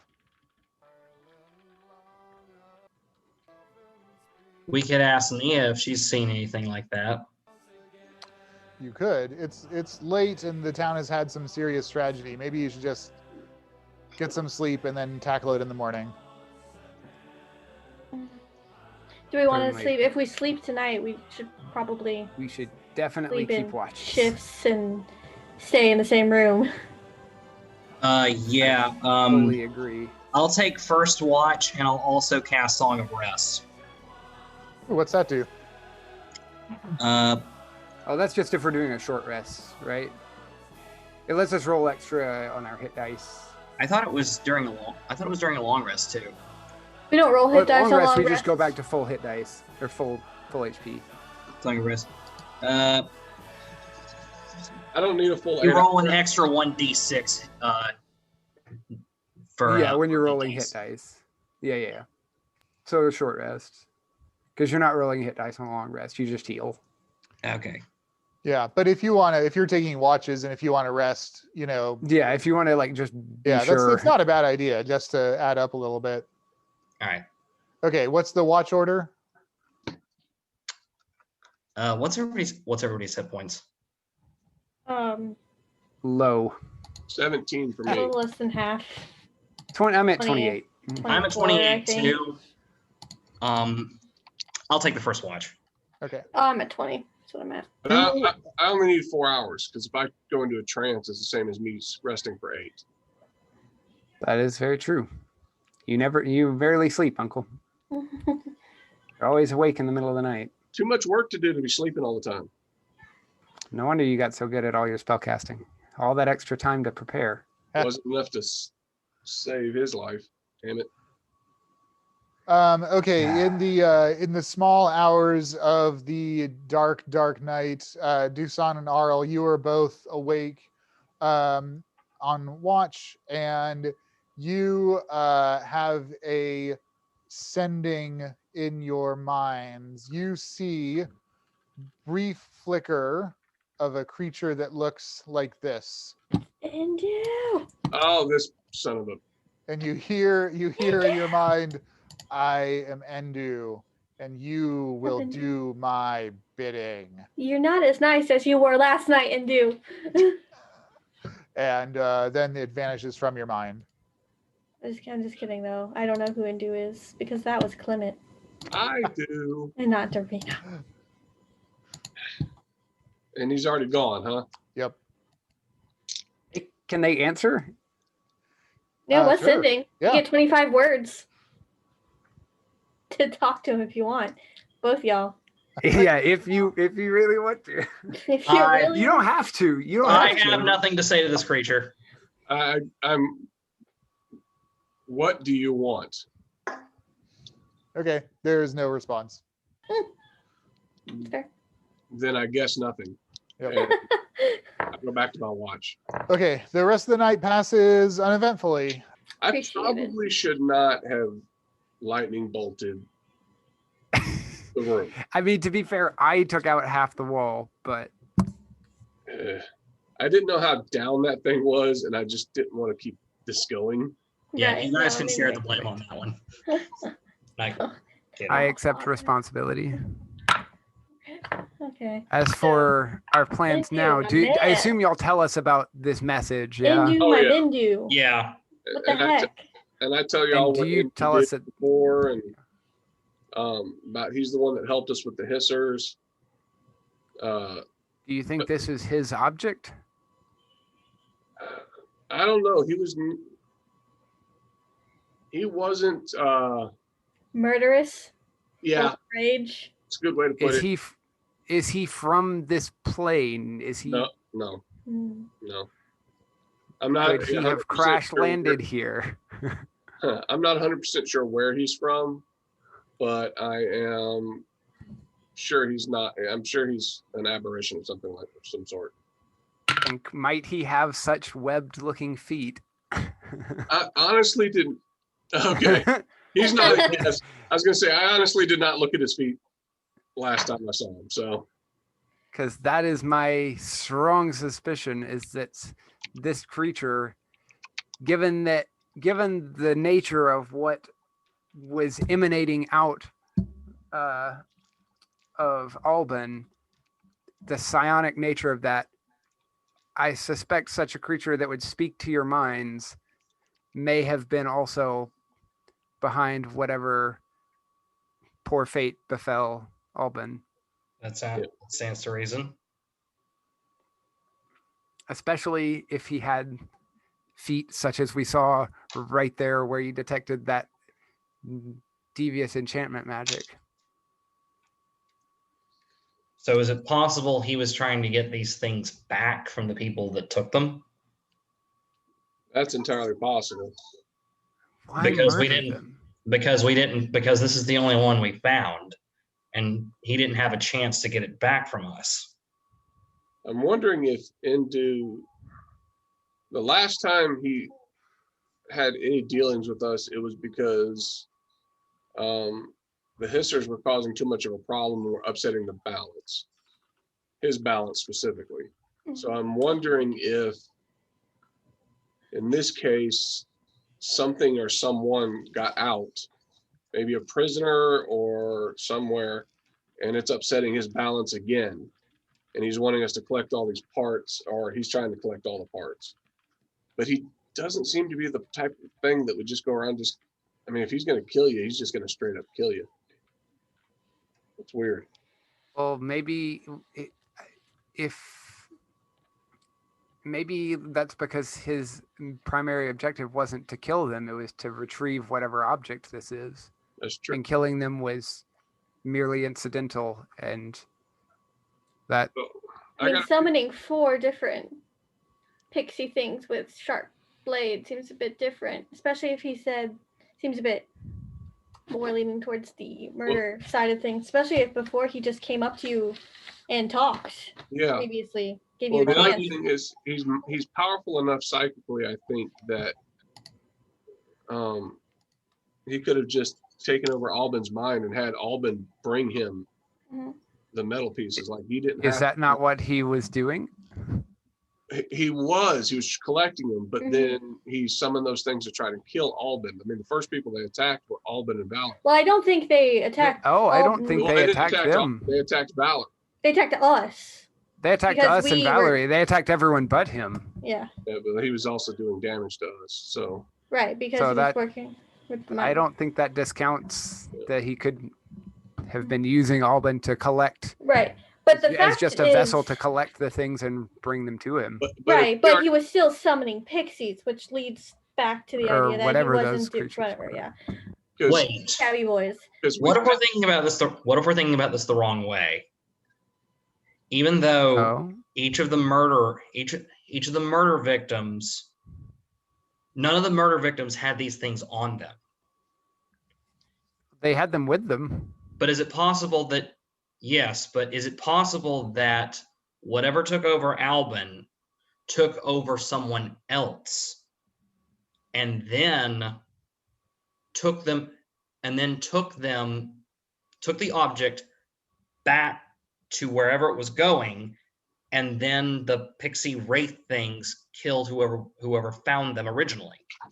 What if it was actually Mitar that was possessed and took the helmet back, or Synod, or Florian, or Adolescent? My thought would be that we found it. Where did we find the ship or the helm thing? The helmet in the rubble of Albin's house. So that would be my thought. Is like it was in his house. It would stand to the reason that he was the one getting them. That's just where my thoughts go. But he could have just done this sneakily or try to get the pieces without murder. So like once he had the last piece, why wasn't he gone? Yeah. Why didn't he just maybe we got to Albin before Albin left to go give it to him. And we intercepted him before. Maybe Albin was going to head back out. Entirely possible. So the question now is, what do we do now? Well, the good thing is that at the moment, people probably aren't going to be murdered unless Indu doesn't get this helmet back and he gets mad. Except he might be murdering potentially for having it. Us, I wasn't really including us. But he didn't tell us what to do. I asked, he didn't respond. What about those? Are any of you under this sway of this creature? We're not playing Among Us. No. I don't know. Anybody feel like psychic murdery lately? I mean, sometimes Elena just. If I mention the North Pond. Pool. North Pool. Anyone's eyes going? No. Okay. But do we want to keep Indu from getting this helmet, or do we want to give it to him so he goes away? Well, if he was willing. That's the thing. He just said he will do his bidding. Well, he's being very. That sounds very commanding. Us what his bidding is. That sounds awfully commanding. Oh, it's the next game, apparently. It sounds awfully demanding of him. Rude. I still think we need to go check out crap, what's her name? Adolessa. Alessa. She's got to Certainly. have something to do with this. Oh, Eric, Can I? now that I've had time to think about it, can I do an arcane check or something to identify what those creatures were, like devils, pigs, like what exactly they were? Oh yeah, yeah. Between you and Elena, you can put your heads together and talk about it and think after having a night's sleep and let your brains dwell on it. Yeah, they're little elemental creatures called mephits, but they were like super buffed up ones. Usually these are like Yeah. weak little things. These guys were way tougher than you expect them to be. Mm.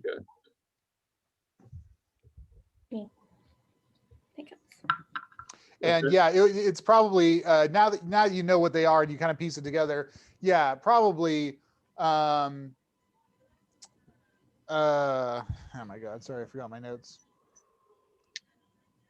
Albin was getting line of sight to conjure a mephit in the space with the people. The mephit killed them, took the piece of the helmet, and then poofed back out. So Okay. they could like Misty Step basically. Yeah. Poor Albin. I feel bad about that. Poor guy was just a bystander who got sucked in. They used him like a tool. It's not right. Those It's web not right. feet things, which direction did those? I remember you said that they went like 40 or 50 feet and then just vanished. Yep. But in what direction did they go? Back to the North Pool. Back to the North Pole. How far from the North Pole is the orphanage? It's pretty far. I mean, the orphanage is like right outside of town. The North Pool, Yeah. it took you like half an hour to get to. Okay. Okay, so let's storyboard the finale here. So the murders end. There's a funeral for Albin. His sister is obviously distraught. All the little petty fights among the people of Kokov kind of continue. Some of them resolve with everything figured out. They thank you for taking this problem off their hands in the form of this helmet, which was apparently motivating the murders. So they're like, yes, thank you. Get out of town with that thing now before whatever wants it comes back for it. And Adolessa, you will deal with another day. Yeah. She got something. Summoning the devil. And Darina, Dusan, and Elena all level up. Woo! Well, thanks for the game, you guys. Had a lot of fun. We'll do one. My vision is, I think I mentioned this. This is going to be like a three game arc. So we've got one more to do. Sounds good. So I'll send out an email to schedule that. It'll probably happen Cool. maybe around Christmas time, depending on what people's schedules are. So we'll figure it out. Okay. Okay. Sounds good. Thanks, and I'll see most of you tomorrow night. Oh, See ya. All right. Bye, guys.